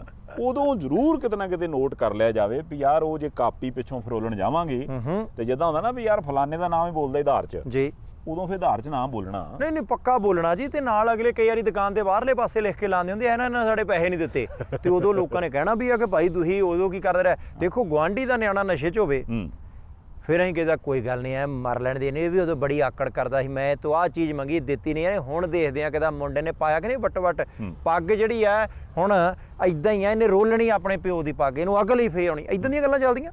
ਤੇ ਉਦੋਂ ਅਸੀਂ ਆਪਣੀ ਡਿਊਟੀ ਨਿਭਾਉਂਦੇ ਨਹੀਂ, ਜਦੋਂ ਆਪਦੇ ਸਿਰ ਤੇ ਆਉਨੇ ਆ ਫਿਰ ਗੁਆਂਢੀ ਤੋਂ ਅਸੀਂ ਉਮੀਦ ਕਰਦੇ ਆ ਨਹੀਂ ਯਾਰ ਗੁਆਂਢੀ ਮਾੜੀ ਮੋਟੀ ਸਾਡੀ ਵੀ ਗੱਲ ਸੁਣੇ। ਆ ਗੁਆਂਢੀਆਂ ਦੱਸਣਾ ਹੀ ਪਿੰਡ ਵਸਦਾ ਸੀ, ਕਿਸੇ ਨੇ ਦੱਸਿਆ ਹੀ ਨਾ, ਹੁਣ ਘਰੋਂ ਜਾ ਕੇ ਦਾਣੇ ਵੀ ਵੇਚੀ ਜਾਂਦਾ। ਸੋ ਇਹ ਗੱਲ ਮਾੜੀ ਆ। ਅੱਛਾ ਦੂਜੀ ਗੱਲ ਤੇ ਜਿੱਤੇ ਕ੍ਰਿਟਿਸਿਜ਼ਮ ਬੜਾ ਹੋਇਆ ਆਪਾਂ ਉਹਦਾ ਜ਼ਿਕਰ ਵੀ ਕਰ ਲਈਏ। ਸਪੀਕਰ ਸਾਹਿਬ ਅਵਤਾਰ ਸਿੰਘ ਜੀ ਸੰਧਵਾਂ ਸਾਹਿਬ ਉਹ ਗਏ ਤੇ ਆਪਣੇ ਭਾਈਚਾਰੇ ਨੇ ਤੇ ਸਵਾਲ ਪੁੱਛਣੇ ਹੁੰਦੇ ਹੁਣ ਜੀ। ਸੋ ਹੁਣ ਸਵਾਲ ਉਹਨਾਂ ਨੂੰ ਪੁੱਛਿਆ ਤੇ ਉਹਦੇ ਵਿੱਚ ਉਹ ਕਹਿੰਦੇ ਵੀ ਮਹਾਰਾਜ ਗੱਲ ਇਹ ਆ ਵੀ ਬਾਕੀ ਤੇ ਸਾਰਾ ਕੁਝ ਠੀਕ ਆ, ਤੁਸੀਂ ਆਪ ਕਿਹਾ ਹੈ ਵੀ 1000 ਜਿਹੜਾ ਰੁਪਈਆ ਹੈ ਉਹ ਆਪਾਂ ਬੀਬੀਆਂ ਨੂੰ ਦਿਆ ਕਰਨਾ ਹਰੇਕ ਮਹੀਨੇ ਜੀ। ਹੁਣ ਸੰਧਵਾਂ ਸਾਹਿਬ ਨੇ ਜਿਹੜਾ ਜ਼ਿਕਰ ਵਾਹਵਾ ਦੇਰ ਦਾ ਨਹੀਂ ਹੋਇਆ ਸੀ ਉਹ ਕਰਤਾ ਜੀ। ਕਹਿੰਦੇ ਜੀ ਖਜ਼ਾਨੇ ਦੇ ਵਿੱਚ ਪੈਸਾ ਕੋਈ ਨਹੀਂ ਹੈਗਾ ਤੇ ਹੁਣ ਨਾ ਥੋੜਾ ਜਿਹਾ ਟਾਈਮ ਲੱਗੂਗਾ ਖਜ਼ਾਨੇ ਨੂੰ ਪੈਰਾਂ ਸਿਰ ਕਰਦਿਆਂ ਵੀ ਕੋਈ ਗੱਲ ਨਹੀਂ ਆਪਾਂ ਕਰ ਲਾਂਗੇ। ਹੁਣ ਵਿਰੋਧੀਆਂ ਗੱਲ ਚੱਕ ਲਈ ਜੀ, ਉਹ ਕਹਿੰਦੇ ਵੀ ਇਹੋ ਗੱਲਾਂ ਜਦੋਂ ਅਸੀਂ ਆਨੇ ਉਦੋਂ ਤੋਂ ਆਨੇ ਵੀ ਅੱਛਾ ਖਜ਼ਾਨੇ ਨੂੰ ਕੁਝ ਨਹੀਂ ਹੈ, ਖਜ਼ਾਨਾ ਭਰਿਆ ਤੇ ਹੁਣ ਤੁਸੀਂ ਕਹਿੰਦੇ ਖਜ਼ਾਨਾ ਖਾਲੀ ਹੈ। ਹੁਣ ਪਤਾ ਨਹੀਂ ਵੀ ਕਿਉਂਕਿ ਅਵਤਾਰ ਸਿੰਘ ਸੰਧਵਾਂ ਸਾਹਿਬ ਦੇ ਸਪੀਕਰ ਨੇ ਜੀ, ਖਜ਼ਾਨਾ ਮੰਤਰੀ ਸਾਹਿਬ ਨੇ ਕਦੀ ਇਹ ਗੱਲ ਕਹੀ ਨਹੀਂ ਜਿਹਨਾਂ ਕੋਲੇ ਚਾਬੀਆਂ ਖਜ਼ਾਨੇ ਦੀਆਂ। ਹੁਣ ਜਾਂ ਤੇ ਆਪਸ 'ਚ ਰਾਏ ਸਲਾਹ ਨਹੀਂ ਹੋਈ ਜਾਂ ਫਿਰ ਉਹਨਾਂ ਦੇ ਮੂੰਹ ਕਿਤੇ ਸੁਭਾਵਕ ਨਿਕਲ ਗਿਆ, ਕੁਛ ਵੀ ਹੈਗਾ ਵੀ ਜਿਹੜੀ ਚੀਜ਼ ਵਿਰੋਧੀ ਲੱਭਦੇ ਸੀ ਲੱਭ ਗਈ ਅਗਲੇ ਨਹੀਂ ਲੱਭ ਗਏ ਜੀ। ਤੁਸੀਂ ਦੇਖੋ ਕਿ ਹੁਣ ਚਰਚਾ ਤਾਂ ਚੱਲਣ ਲੱਗ ਹੀ ਪੈਣੀ ਹੈ, ਕਿਉਂਕਿ ਖਜ਼ਾਨਾ ਮੰਤਰੀ ਸਾਹਿਬ ਤਾਂ ਕਹਿੰਦੇ ਪੈਸੇ ਹੈਗੇ ਆ, ਮੁੱਖ ਮੰਤਰੀ ਸਾਹਿਬ ਵੀ ਜਿੰਨੀ ਵਾਰੀ ਸੰਬੋਧਨ ਕਰਦੇ ਹੁੰਦੇ ਇਹੀ ਗੱਲ ਕਰਦੇ ਹੁੰਦੇ ਪੈਸੇ ਦੀ ਘਾਟ ਨਹੀਂ ਹੈ, ਪੈਸੇ ਦਾ ਪ੍ਰਬੰਧ ਕਰ ਲੈਣਾ, ਬਸ ਤੁਹਾਡੀ ਨੀਅਤ ਚੰਗੀ ਹੋਣੀ ਚਾਹੀਦੀ ਹੈ। ਹੁਣ ਕੁਲਤਾਰ ਸਿੰਘ ਸੰਧਵਾਂ ਸਾਹਿਬ ਸਪੀਕਰ ਨੇ, ਸਪੀਕਰ ਦੀ ਕੁਰਸੀ ਤੇ ਬਹਿੰਦੇ ਆ, ਕਈ ਮੀਟਿੰਗਾਂ ਦੇ ਵਿੱਚ ਹੋ ਸਕਦਾ ਕਿ ਸੰਧਵਾਂ ਸਾਹਿਬ ਜਿਹੜੇ ਆ ਉਹਨਾਂ ਨੂੰ ਜਾਣ ਦਾ ਮੌਕਾ ਨਾ ਮਿਲਦਾ ਹੋਵੇ, ਪਰ ਗੱਲ ਉਹਨਾਂ ਨੇ ਝੂਠ ਨਹੀਂ ਆਖੀ। ਸੰਧਾਲੀਆ ਸਾਹਿਬ ਜੇ ਪੈਸੇ ਹੁੰਦੇ ਤਾਂ ਕੈਪਟਨ ਅਮਰਿੰਦਰ ਸਿੰਘ ਦੀ ਸਰਕਾਰ ਨੇ ਸਾਰੇ ਪੰਜਾਬ ਦੇ ਕਿਸਾਨਾਂ ਦਾ ਕਰਜ਼ ਮਾਫ ਕਰ ਦੇਣਾ ਸੀ। ਜੇ ਪੈਸੇ ਹੁੰਦੇ ਤਾਂ ਚੰਨੀ ਸਾਹਿਬ ਨੇ ਬਹੁਤ ਸਾਰੀਆਂ ਭਰਤੀਆਂ ਟਾਈਮ ਨਾਲ ਨੇਪਰੇ ਚਾੜ ਦੇਣੀਆਂ ਸੀ, ਤਨਖਾਹਾਂ ਹੀ ਦੇਣੀਆਂ ਸੀ 2 ਮਹੀਨਿਆਂ ਦੀਆਂ। ਜੇ ਪੈਸੇ ਹੁੰਦੇ ਤਾਂ ਪਹਿਲੇ ਸਮੇਂ ਦੇ ਵਿੱਚ ਹੀ ਹੋ ਸਕਦਾ ਭਗਵੰਤ ਮਾਨ ਸਾਹਿਬ ਦੀ ਸਰਕਾਰ ਬਹੁਤ ਸਾਰੇ ਆਪਣੇ ਵਾਅਦੇ ਜਿਹੜੇ ਆ ਉਹ ਪੂਰੇ ਕਰ ਦਿੰਦੀ। ਪਰ ਹੁਣ ਕਿਉਂਕਿ ਕੈਪਟਨ ਸਾਹਿਬ ਦੇ ਸਮੇਂ 'ਚ ਖਜ਼ਾਨਾ ਖਾਲੀ ਹੈ, ਹੁਣ ਨਵਾਂ ਕੰਮ ਤਾਂ ਕੁਛ ਵੀ ਨਹੀਂ ਹੋਇਆ, ਜ਼ਮੀਨਾਂ ਛਡਾਈਆਂ, ਪੈਸੇ ਥੋੜ੍ਹੀ ਆਏ ਆ, ਅਜੇ ਪੈਸੇ ਤਾਂ ਆਉਣ ਹੀ ਨਹੀਂ ਲੱਗੇ। ਤੇ ਜਦੋਂ ਪੈਸੇ ਨਹੀਂ ਆਉਣ ਲੱਗੇ ਤਾਂ ਇਹਦਾ ਮਤਲਬ ਹੈ ਕਿ ਕਿਤੇ ਨਾ ਕਿਤੇ ਸਮਾਂ ਲੱਗੂ। ਵੈਸੇ ਕਹਿ ਦਿੱਤਾ ਕਈ ਮਿਨਿਸਟਰਾਂ ਨੇ, ਕਹਿੰਦੇ ਜੀ ਗਰੰਟੀਆਂ ਪੂਰੀਆਂ ਕਰਨੀਆਂ 5 ਸਾਲ ਆ, 5 ਸਾਲ ਲੱਗਣੇ ਆ, ਅਸੀਂ ਪੜਾਅ ਦਰ ਪੜਾਅ ਲੱਗੇ ਹਾਂ। ਜਦੋਂ ਮੈਨੀਫੈਸਟੋ ਆ ਰਿਹਾ ਸੀ ਉਦੋਂ ਹੀ ਸੰਧਾਲੀਆ ਸਾਹਿਬ ਨਜ਼ਰ ਆਉਂਦਾ ਸੀ ਕਿ ਪ੍ਰੈਕਟੀਕਲ ਨਹੀਂ ਹੈ। ਵੋਟਾਂ ਲੈਣ ਦੇ ਲਈ ਦੌੜ ਲੱਗ ਗਈ ਹੈ ਕਿ ਭਾਈ ਸਾਨੂੰ ਵੱਧ ਵੋਟਾਂ ਜਿਹੜੀਆਂ ਉਹ ਕਿਹੜਾ ਵਾਅਦਾ ਕਰਕੇ ਮਿਲਣਗੀਆਂ, ਉਸ ਹਿਸਾਬ ਨਾਲ ਵਾਅਦਾ ਕਰ ਦਿੱਤਾ। ਕਿਉਂਕਿ ਇੱਕ ਵੀ ਧਿਰ ਨੇ ਕਦੇ ਦੱਸਿਆ ਨਹੀਂ ਸੀ ਕਿ ਭਾਈ ਆਹ ਵਾਅਦਾ ਕੀਤਾ ਨੂੰ ਪੂਰੇ ਕਰਨ ਲਈ ਪੈਸੇ ਲਿਆਉਣੇ ਕਿੱਥੋਂ ਹੈ। ਕਰਜ਼ਾ ਸਿਰ ਚੜਿਆ, ਤਨਖਾਹਾਂ 'ਚ ਪੈਸੇ ਜਾਂਦੇ ਆ, ਪੈਨਸ਼ਨਾਂ 'ਚ ਪੈਸੇ ਜਾਂਦੇ ਆ, ਟੈਕਸ ਨਵਾਂ ਕੋਈ ਲਾਉਣਾ ਨਹੀਂ। ਸੋ ਔਖ ਤਾਂ ਹੋਣੀ ਹੈ। ਸੰਧਵਾਂ ਸਾਹਿਬ ਨੇ ਜੋ ਗੱਲ ਕਹੀ ਹੈ ਮੈਨੂੰ ਬੋਲਿਆ ਸੱਚ ਲੱਗਦਾ। ਉਹਨੇ ਸੱਚ ਤੇ ਬੋਲਿਆ, ਪਰ ਇਹੀ ਤੇ ਸੱਚ ਅਗਲੇ ਲੱਭਦੇ ਵੀ ਇਸ ਤਰ੍ਹਾਂ ਬੋਲੋ ਤੇ ਸਹੀ। ਉਹ ਕਹਿੰਦੇ ਵੀ ਤੂੰ ਇੱਕ ਵਾਰ ਬਸ ਬੋਲ ਸਹੀ ਸੱਚ, ਬਾਕੀ ਅਸੀਂ ਆਪੇ ਕਰ ਲੈਣਾ ਸਾਰਾ ਕੰਮ। ਪਰ ਚਲੋ ਜੋ ਵੀ ਆ ਠੀਕ ਆ ਜੀ। ਜਿਹੜੀ ਵੀ ਸਰਕਾਰ ਬਣੀ ਆ ਅੱਜ ਆਮ ਆਦਮੀ ਪਾਰਟੀ ਦੀ ਆ, ਪਹਿਲਾਂ ਕਾਂਗਰਸ ਦੀ ਸੀਗੀ, ਬੀਜੇਪੀ ਵਾਲਿਆਂ ਦੇ ਸਾਡੀ ਬਣਨੀ ਆ, ਜੇ ਉਹਨਾਂ ਦੀ ਬਣ ਜਾਂਦੀ ਜਾਂ ਅਕਾਲੀ ਦਲ ਦੁਬਾਰੇ ਆ ਜਾਂਦਾ, ਕੋਈ ਵੀ ਆ ਜਾਂਦਾ, ਹਰੇਕ ਕੋਲੋਂ ਐਕਸਪੈਕਟੇਸ਼ਨਸ ਤੇ ਸੀਗੀਆਂ ਇੱਦਾਂ ਦੀਆਂ ਲੋਕਾਂ ਦੀ ਜੀ। ਗੱਲ ਹੁਣ ਸਿਰਫ ਇੰਨੀ ਕੁ ਹੈ ਵੀ ਜਾਂ ਤਾਂ ਉਹਨਾਂ ਸਾਰੀਆਂ ਚੀਜ਼ਾਂ ਦਾ ਹੱਲ ਜਿਹੜਾ ਉਹ ਟਾਈਮਲੀ ਕੀਤਾ ਜਾਵੇ, ਤੇ ਜੇ ਆਪਾਂ ਟਾਈਮਲੀ ਉਹਨਾਂ ਚੀਜ਼ਾਂ ਦਾ ਹੱਲ ਨਹੀਂ ਕਰਦੇ, ਆਪਾਂ ਉਹਦੇ 'ਚ ਦੇਰੀ ਕਰੀ ਜਾਂਦੇ ਹਾਂ, ਉਹਦੇ ਨਾਲ ਕੀ ਹੋਣਾ ਕਿ ਸਮੱਸਿਆਵਾਂ ਤਾਂ ਇਕੱਠੀਆਂ ਹੋ ਰਹੀਆਂ ਜੀ, ਤੇ ਉਹ ਹੋਰ ਇਕੱਠੀਆਂ ਹੋਈ ਜਾਣੀਆਂ। ਉਹਦੇ 'ਚ ਇੱਕ ਗੱਲ ਇਹ ਆ ਵੀ ਹੁਣ ਕਿਤੇ ਨਾ ਕਿਤੇ ਲੋਕਾਂ ਨੂੰ ਲੱਗਦਾ ਵੀ ਚੱਲ ਯਾਰ ਥੋੜ੍ਹਾ ਜਿਹਾ ਇੰਤਜ਼ਾਰ ਕਰ ਲਓ ਜੀ। ਲੋਕਾਂ ਦੇ ਨਾਲ ਲੋਕਾਂ ਨੂੰ ਕੀ ਲੱਗਦਾ, ਵਿਰੋਧੀ ਧਿਰ ਦੇ ਲੀਡਰ ਕਹੀ ਜਾਂਦੇ ਨੇ, ਰਾਜਾ ਵੜਿੰਗ ਸਾਹਿਬ ਕਹਿੰਦੇ ਵੀ ਕੋਈ ਨਹੀਂ ਟਾਈਮ ਦਿਓ, ਸੁਖਬੀਰ ਸਿੰਘ ਬਾਦਲ ਸਾਹਿਬ ਕਹਿੰਦੇ ਟਾਈਮ ਦਿਓ, ਬੀਜੇਪੀ ਵਾਲੇ ਕਹਿੰਦੇ ਨੇ ਕੋਈ ਨਹੀਂ ਟਾਈਮ ਦਿਓ, ਅਜੇ ਦਿੰਦੇ ਨੇ ਅਗਲੇ ਟਾਈਮ। ਸੋ ਮੈਨੂੰ ਐਂ ਲੱਗਦਾ ਵੀ ਟਾਈਮ ਰਹਿੰਦਿਆਂ ਸਾਰਾ ਕੁਝ ਕਰ ਲੈਣਾ ਚਾਹੀਦਾ, ਤਾਂ ਜੋ ਜਿੱਦਣ ਕਿਤੇ ਕੋਈ ਸਵਾਲ ਪੁੱਛੇ ਤੇ ਆਪਣੇ ਕੋਲੇ ਜਵਾਬ ਹੋਵੇ ਵੀ ਵੀਰ ਜੀ ਆਹ ਟਾਈਮ ਇੱਥੇ ਸੀ, ਇੰਨੇ ਚਿਰ 'ਚ ਇੱਥੋਂ ਤੱਕ ਅਸੀਂ ਅੱਪੜ ਗਏ, ਇੰਨਾ ਰਹਿ ਗਿਆ, ਇੰਨਾ ਹੋਰ ਦੇ ਦਿਓ। ਨਹੀਂ, ਦੇਖੋ ਸਮਾਂ ਤਾਂ ਦੇਣਾ ਹੀ ਚਾਹੀਦਾ, ਪਰ ਉਹਨਾਂ ਨੂੰ ਵੀ ਜਿਹੜੇ ਵਾਅਦੇ ਕੀਤੇ ਆ ਫਿਰ ਪੂਰੇ ਕਰਨੇ ਪੈਣਗੇ। ਦੂਸਰਾ ਸੰਧਾਲੀਆ ਸਾਹਿਬ, ਮੈਨੂੰ ਲੱਗਦਾ ਸੀ ਕਿ 2 ਮੁੱਦੇ ਆਪਾਂ ਜ਼ਰੂਰ ਵਿਚਾਰੀਏ। ਇੱਕ ਤਾਂ ਕੁੰਡੀ ਦੇ ਖਿਲਾਫ, ਬਿਜਲੀ ਕੁੰਡੀ ਦੇ ਖਿਲਾਫ ਜਿਹੜਾ ਰੌਲਾ ਰੱਪਾ ਪਿਆ ਕਿ ਸਰਕਾਰ ਨੇ ਮੁਹਿੰਮ ਸ਼ੁਰੂ ਕੀਤੀ ਹੈ ਕੁੰਡੀ ਹਟਾਓ, ਕਿ 1200 ਕਰੋੜ ਦੀ ਬਿਜਲੀ ਚੋਰੀ ਹੈ, ਆਪਾਂ ਉਹ ਬਿਜਲੀ ਚੋਰੀ ਨੂੰ ਹੌਲੀ-ਹੌਲੀ ਬੰਦ ਕਰਨਾ ਹੈ। ਹੁਣ ਬਿਜਲੀ ਬੋਰਡ ਨੇ ਆਪਣੀਆਂ ਟੀਮਾਂ ਬਣਾਤੀਆਂ, ਪੁਲਿਸ ਵਾਲੇ ਨਾਲ, ਕਿ ਭਾਈ ਬਿਜਲੀ ਚੋਰੀ ਲੱਭਣੀ ਹੈ। ਅਸੀਂ ਸਾਰਿਆਂ ਦਾ ਹੀ ਸਤਿਕਾਰ ਕਰਦੇ ਹਾਂ, ਕੋਈ ਅਫਸਰ ਹੈ, ਕੋਈ ਧਾਰਮਿਕ ਆਗੂ ਹੈ, ਕੋਈ ਡੇਰੇ ਵਾਲਾ, ਪਰ ਕਹਿੰਦੇ ਆ ਕਿ ਜਦੋਂ ਕਿਧਰਲੇ ਪਾਸੇ ਜਾਂਦੇ ਆ ਕਿਸੇ ਡੇਰੇ ਦੀ ਚੈਕਿੰਗ ਕਰਦੇ ਆ ਤੇ 3 ਦੇ ਵਿੱਚੋਂ ਕੋਈ ਨਾ ਕੋਈ ਡੇਰਾ ਜਿਹੜਾ ਜੇ 2-3 ਦੀ ਚੈਕਿੰਗ ਕਰਦੇ ਇਦਾਂ ਦਾ ਨਿਕਲਦਾ ਜਿੱਥੇ ਕੁੰਡੀ ਸਿੱਧੀ ਲੱਗੀ ਆ। ਬਹੁਤੇ ਥਾਣਿਆਂ ਦੇ ਵਿੱਚ ਵੀ ਕੁੰਡੀਆਂ ਸਿੱਧੀਆਂ ਲੱਗੀਆਂ ਕਿ ਭਾਈ ਉਹ ਹਾਲਾਤ ਦੂਜੇ ਪਾਸੇ ਨੂੰ ਚਲੇ ਗਏ ਆ। ਹੁਣ ਮੈਨੂੰ ਇਹ ਨਹੀਂ ਸਮਝ ਆਉਂਦੀ ਸੀ ਕਿ ਜੇ ਜਿਹੜੇ ਡੇਰਿਆਂ ਦੇ ਵਿੱਚ ਉਹ ਧਾਰਮਿਕ ਸਿੱਖਿਆ ਦਿੰਦੇ, ਉਹ ਸਿੱਖਿਆ ਕੀ ਹੁੰਦੀ ਆ? ਸੱਚ ਬੋਲਣਾ ਜੀ, ਇਮਾਨਦਾਰੀ ਦੇ ਰਾਹ ਤੇ ਚੱਲਣਾ ਜੀ, ਕਿਸੇ ਨਾਲ ਧੱਕਾ ਨਹੀਂ ਕਰਨਾ ਜੀ, ਕਾਨੂੰਨ ਦੀ ਪਾਲਣਾ ਕਰਨੀ ਜੀ, ਮਜ਼ਦੂਰ ਤੋਂ ਮਜ਼ਦੂਰੀ ਕਰਾਈ ਤਾਂ ਉਹਨੂੰ ਵੇਲੇ ਸਿਰ ਪੈਸੇ ਦੇਣੇ ਜੀ, ਕਿ ਇਹਦੀ ਮਿਹਨਤ ਨਹੀਂ ਰੱਖਣੀ ਜੀ, ਕੰਮ ਕੋਈ ਗਲਤ ਨਹੀਂ ਕਰਨਾ। ਤੇ ਜਿੱਥੇ ਹਜ਼ਾਰਾਂ ਬੰਦਿਆਂ ਨੂੰ ਬਿਠਾ ਕੇ ਇਹ ਐਜੂਕੇਟ ਕੀਤਾ ਜਾ ਰਿਹਾ ਕਿ ਆਹ ਗੱਲਾਂ ਨਹੀਂ ਕਰਨੀਆਂ, ਤੇ ਉੱਥੇ ਹੀ ਜਿਹੜਾ ਫਿਰ ਸੰਗਤ ਦੇ ਕੋਲੇ ਪੱਖਾ ਚੱਲਦਾ ਹੀ, ਵੱਡੇ ਡੇਰੇ ਵਾਲੇ ਮੁਖੀ ਦੇ ਕੋਲੇ ਏਸੀ ਚੱਲਦਾ ਹੀ, ਉਹਦੀ ਬਿਜਲੀ ਦੇ ਲਈ ਉਹੀ ਡੇਰੇ ਵਾਲੇ ਜੇ ਕੁੰਡੀ ਲਾ ਕੇ ਕੰਮ ਕਰਦੇ ਹੋਣ, ਤਾਂ ਫਿਰ ਲੋਕਾਂ ਨੂੰ ਕਿਤੇ ਨਾ ਕਿਤੇ ਆਪ ਹੀ ਸਮਝ ਲੈਣਾ ਚਾਹੀਦਾ ਕਿ ਭਾਈ ਚੜਾਵਾ ਤਾਂ ਬਥੇਰਾ ਚੜਾਉਂਦੇ ਆ, ਪੈਸਾ ਟਕਾ ਵੀ ਠੀਕ ਹੈ, ਡੇਰੇ ਦੇ ਮੁਖੀ ਸਾਹਿਬ ਦੇ ਕੋਲ ਗੱਡੀ ਵੱਡੀ ਹੈ, ਆ ਬਿਜਲੀ ਚੋਰੀ ਕਿਉਂ ਕੀਤੀ ਜਾ ਰਹੀ ਹੈ? ਫਿਰ ਜਿਹੜੇ ਆਪਣੇ ਆਪ ਹੀ ਆਪਣੇ ਬੋਲਾਂ ਦੇ ਉੱਤੇ ਪੂਰੇ ਨਹੀਂ ਉਤਰਦੇ, ਤਾਂ ਫਿਰ ਕਿਤੇ ਨਾ ਕਿਤੇ ਉਧਰਲੇ ਪਾਸੇ ਆਮ ਸੰਗਤ ਨੂੰ ਵੀ ਸੋਚਣਾ ਵਿਚਾਰਨਾ ਚਾਹੀਦਾ ਕਿ ਭਾਈ ਗੱਲ ਕਿਤੇ 2 ਦੂਣੀ 3.5 ਵਾਲੀ ਤਾਂ ਨਹੀਂ। ਮੈਨੂੰ ਇਹ ਲੱਗਦਾ WhatsApp ਵੀ ਇਹ ਜਿਹੜੀ ਚੀਜ਼ ਹੈ ਨਾ ਜੀ, ਇਸ ਚੀਜ਼ ਦਾ ਮੈਸੇਜ ਹਰ ਰੋਜ਼ ਪੰਜਾਬ ਦੇ ਲੋਕਾਂ ਨੂੰ ਸ਼ਾਮਾਂ ਜੀਆਂ ਨੂੰ, ਤਕਾਲਾਂ ਜੀਆਂ ਨੂੰ ਜਾਂ ਸਵੇਰੇ ਤੜਕੇ ਮਿਲ ਜਾਂਦਾ। ਠੀਕ ਹੈ। ਤੇ ਕਹਿ ਕੇ ਸਿਆਣੇ ਗਏ ਸੀ, ਉਹ ਕਹਿੰਦੇ ਜਿਹੜਾ ਦੀਵਾ ਹੁੰਦਾ ਨਾ ਉਹਦੇ ਥੱਲੇ ਹਨੇਰਾ ਹੁੰਦਾ। ਆ ਜਿਹੜੀਆਂ ਤੁਸੀਂ 2 ਉਦਾਹਰਨਾਂ ਦਿੱਤੀਆਂ ਹੈ ਤੇ ਦੀਵੇ ਥੱਲੇ ਹਨੇਰੇ ਵਾਲੀਆਂ ਗੱਲ ਨਾ, ਮਤਲਬ ਵੀ ਜਿਹੜੇ ਡਿਪਾਰਟਮੈਂਟ ਦਾ ਕੰਮ ਆ ਵੀ ਚੋਰੀ ਨਹੀਂ ਕਰੂਗਾ ਕੋਈ, ਆਪਾਂ ਉਹਨੂੰ ਫੜਨਾ ਹੀ। ਹੁਣ ਉਹਨਾਂ ਦੇ ਬਲਬ ਬਾਰੇ ਆਣ ਕੇ ਜਨਾਬ ਆਖੀ ਜਾਣਾ ਵੀ ਮਹਾਰਾਜ ਇਹਨੂੰ ਵੀ ਜੀ ਵੈਸੇ ਤੇ ਚੋਰੀ ਕਹਿੰਦੇ ਆ ਜਨਾਬ, ਜਿਹੜੀ ਆਪਾਂ ਕਰੀ ਜਾਂਦੇ। ਤੇ ਜੇ ਕੋਈ ਅਗਲੇ ਬੰਦੇ ਦੂਸਰੇ ਆਖਿਆ ਵੀ ਆਪਾਂ ਦੇਖੋ ਬਈ ਇਸ ਦੁਨੀਆ ਤੇ ਆਏ ਆ, ਆਪਾਂ ਕਿਸੇ ਦਾ ਹੱਕ ਨਹੀਂ ਮਾਰਨਾ, ਚਲੇ ਜਾਣਾ ਹੈ ਦੁਨੀਆ ਤੋਂ, ਕੀ ਲੈ ਸਫਰ ਹੈ, ਖਾਲੀ ਹੱਥ ਆਏ ਸੀ ਖਾਲੀ ਚਲੇ ਜਾਣਾ। ਉਹਦੇ ਬਾਵਜੂਦ ਵੀ ਜਦੋਂ ਬੰਦਾ ਉੱਥੇ ਜਾ ਕੇ ਐ ਨੀਵੀਂ ਪਾ ਕੇ ਕਹਿੰਦਾ, ਉਹ ਕਹਿੰਦੇ ਜੀ ਖਾਲੀ ਹੱਥ ਆਏ ਆ ਪਰ ਸਾਡੇ ਹੱਥ ਵੀ ਖਾਲੀ ਨੇ, ਐਸ ਚੀਜ਼ ਦੇ ਪੈਸੇ ਬਣਦੇ ਜੀ, ਜਾਂ ਤਾਂ ਇਹ ਦੇ ਦਿਓ ਜਾਂ ਕੋਈ ਸਾਨੂੰ ਆਪਣੇ ਹੱਥਾਂ 'ਚੋਂ ਪਲਾਸਟਿਕ ਨਾਲ ਕੱਢ ਕੇ ਤੇ ਤਾਰ ਲਾਉਣੀ ਪਊਗੀ ਜੀ। ਸੋ ਗੱਲ ਇਹ ਆ ਵੀ ਜੇ ਤੇ ਇਹ ਆਪਾਂ ਕੱਲ੍ਹ ਵੀ ਗੱਲ ਕਰਦੇ ਸੀ, ਮੇਰਾ ਖਿਆਲ ਬਹੁਤ ਦਿਨ ਹੋ ਗਿਆ ਆਪਾਂ ਕਰਦੇ ਹਾਂ, ਬਹੁਤ ਸਾਰੀਆਂ ਚੀਜ਼ਾਂ ਨੇ ਜਿੱਥੇ ਆਪਾਂ ਨੂੰ ਆਪਣੀ ਜ਼ਿੰਮੇਵਾਰੀ ਆਪ ਸਮਝਣੀ ਪੈਣੀ। ਹਾਂ, ਜੇ ਆਪਾਂ ਨਹੀਂ ਸਮਝ ਸਕਦੇ ਤੇ ਫਿਰ ਠੀਕ ਆ ਭਾਈ ਸਾਹਿਬ, ਫਿਰ ਤੇ ਕੋਸਣਾ ਹੀ ਆ। ਅੱਜ ਆਪਾਂ ਕੋਸੀ ਜਾਂਦੇ ਆ, ਕੱਲ੍ਹ ਨੂੰ ਆਪਣੇ ਆਉਣ ਵਾਲੀ ਪੀੜ੍ਹੀ ਕੋਸੀ ਜਾਊਗੀ, ਪਰਸੋਂ ਉਹਨਾਂ ਦੀ ਪੀੜ੍ਹੀ ਕੋਸੀ ਜਾਊਗੀ, ਤੇ ਫਿਰ ਠੀਕ ਆ। ਨਹੀਂ, ਕਿਤੇ ਨਾ ਕਿਤੇ ਦੇਖਣਾ ਪਊਗਾ ਸੰਧਾਲੀਆ ਸਾਹਿਬ, ਟੈਕਸ ਆਪਾਂ ਬਚਾਉਣਾ ਹੁੰਦਾ ਨਾ, ਆਪਾਂ ਕਿਸੇ ਨੂੰ ਇਹ ਨਹੀਂ ਕਹਿੰਦੇ ਕਿ ਭਾਈ ਉਹ ਮਾੜਾ ਕਰਦਾ ਚੰਗਾ ਕਰਦਾ, ਭਾਈਚਾਰੇ ਦੀ ਬਦਨਾਮੀ ਵਾਲੀ ਗੱਲ ਕੋਈ ਨਹੀਂ। ਪਰ ਕਈ ਵਾਰੀ ਆਪਾਂ ਦੁਕਾਨ ਤੇ ਜਾਂਦੇ ਆ, ਵੈਸੇ ਹੀ ਦੇਖੀਏ ਆਹ ਸਮਾਨ ਕਿੰਨੇ ਦਾ ਜੀ, 5 ਦਾ, ਤਾਂ ਫਿਰ ਜੇ ਟੈਕਸ ਨਾ ਦੇਣਾ ਹੋਵੇ ਕੈਸ਼ ਦੇ ਦੇਈਏ, ਕੋਈ ਹੋਰ ਢੰਗ ਤਰੀਕਾ ਨਹੀਂ। ਇੱਥੇ ਕਈ ਵਾਰੀ ਗੱਲ ਕਰਦੇ, ਉਹ ਕਹਿੰਦੇ ਜੀ ਜਿਹੜੇ ਇੱਥੋਂ ਦੇ ਸਥਾਨਕ ਲੋਕ ਨੇ ਉਹਨੂੰ ਕਹਿੰਦੇ ਸਾਨੂੰ ਬਿੱਲ ਦਿਓ, ਟੈਕਸ ਲਾਓ, ਕੋਈ ਗੱਲ ਨਹੀਂ। ਪਰ ਆਪਾਂ ਸਭ ਤੋਂ ਪਹਿਲਾਂ ਕੋਸ਼ਿਸ਼ ਇਹ ਕਰਨੀ ਹੁੰਦੀ ਕਿਤੇ ਟੈਕਸ ਬਚ ਜਾਵੇ। ਚਲੋ ਮਜਬੂਰੀਆਂ ਵੀ 20 ਹੋਣਗੀਆਂ, ਪਰ ਫਿਰ ਵੀ ਕਿਤੇ ਨਾ ਕਿਤੇ ਖਤਰੇ ਦੇ ਨਿਸ਼ਾਨ ਦੇ ਵਿੱਚ ਤਾਂ ਆਪਾਂ ਆ ਹੀ ਜਾਂਦੇ ਆ ਨਾ। ਕਾਂਗਰਸ ਪਾਰਟੀ ਚਿੰਤਨ ਮੰਥਨ ਕਰਨ ਜਾ ਰਹੀ ਹੈ, ਚਿੰਤਨ। ਹੁਣ ਜਦੋਂ ਚਿੰਤਨ ਕਰਦੀ ਹੈ ਤਾਂ ਉਸ ਚਿੰਤਨ ਦੇ ਵਿੱਚੋਂ ਚਿੰਤਾ ਪੈਦਾ ਹੁੰਦੀ ਹੈ, ਕੋਈ ਚੱਜ ਦਾ ਕੰਮ ਨਿਕਲਦਾ ਕੀ ਨਿਕਲਦਾ।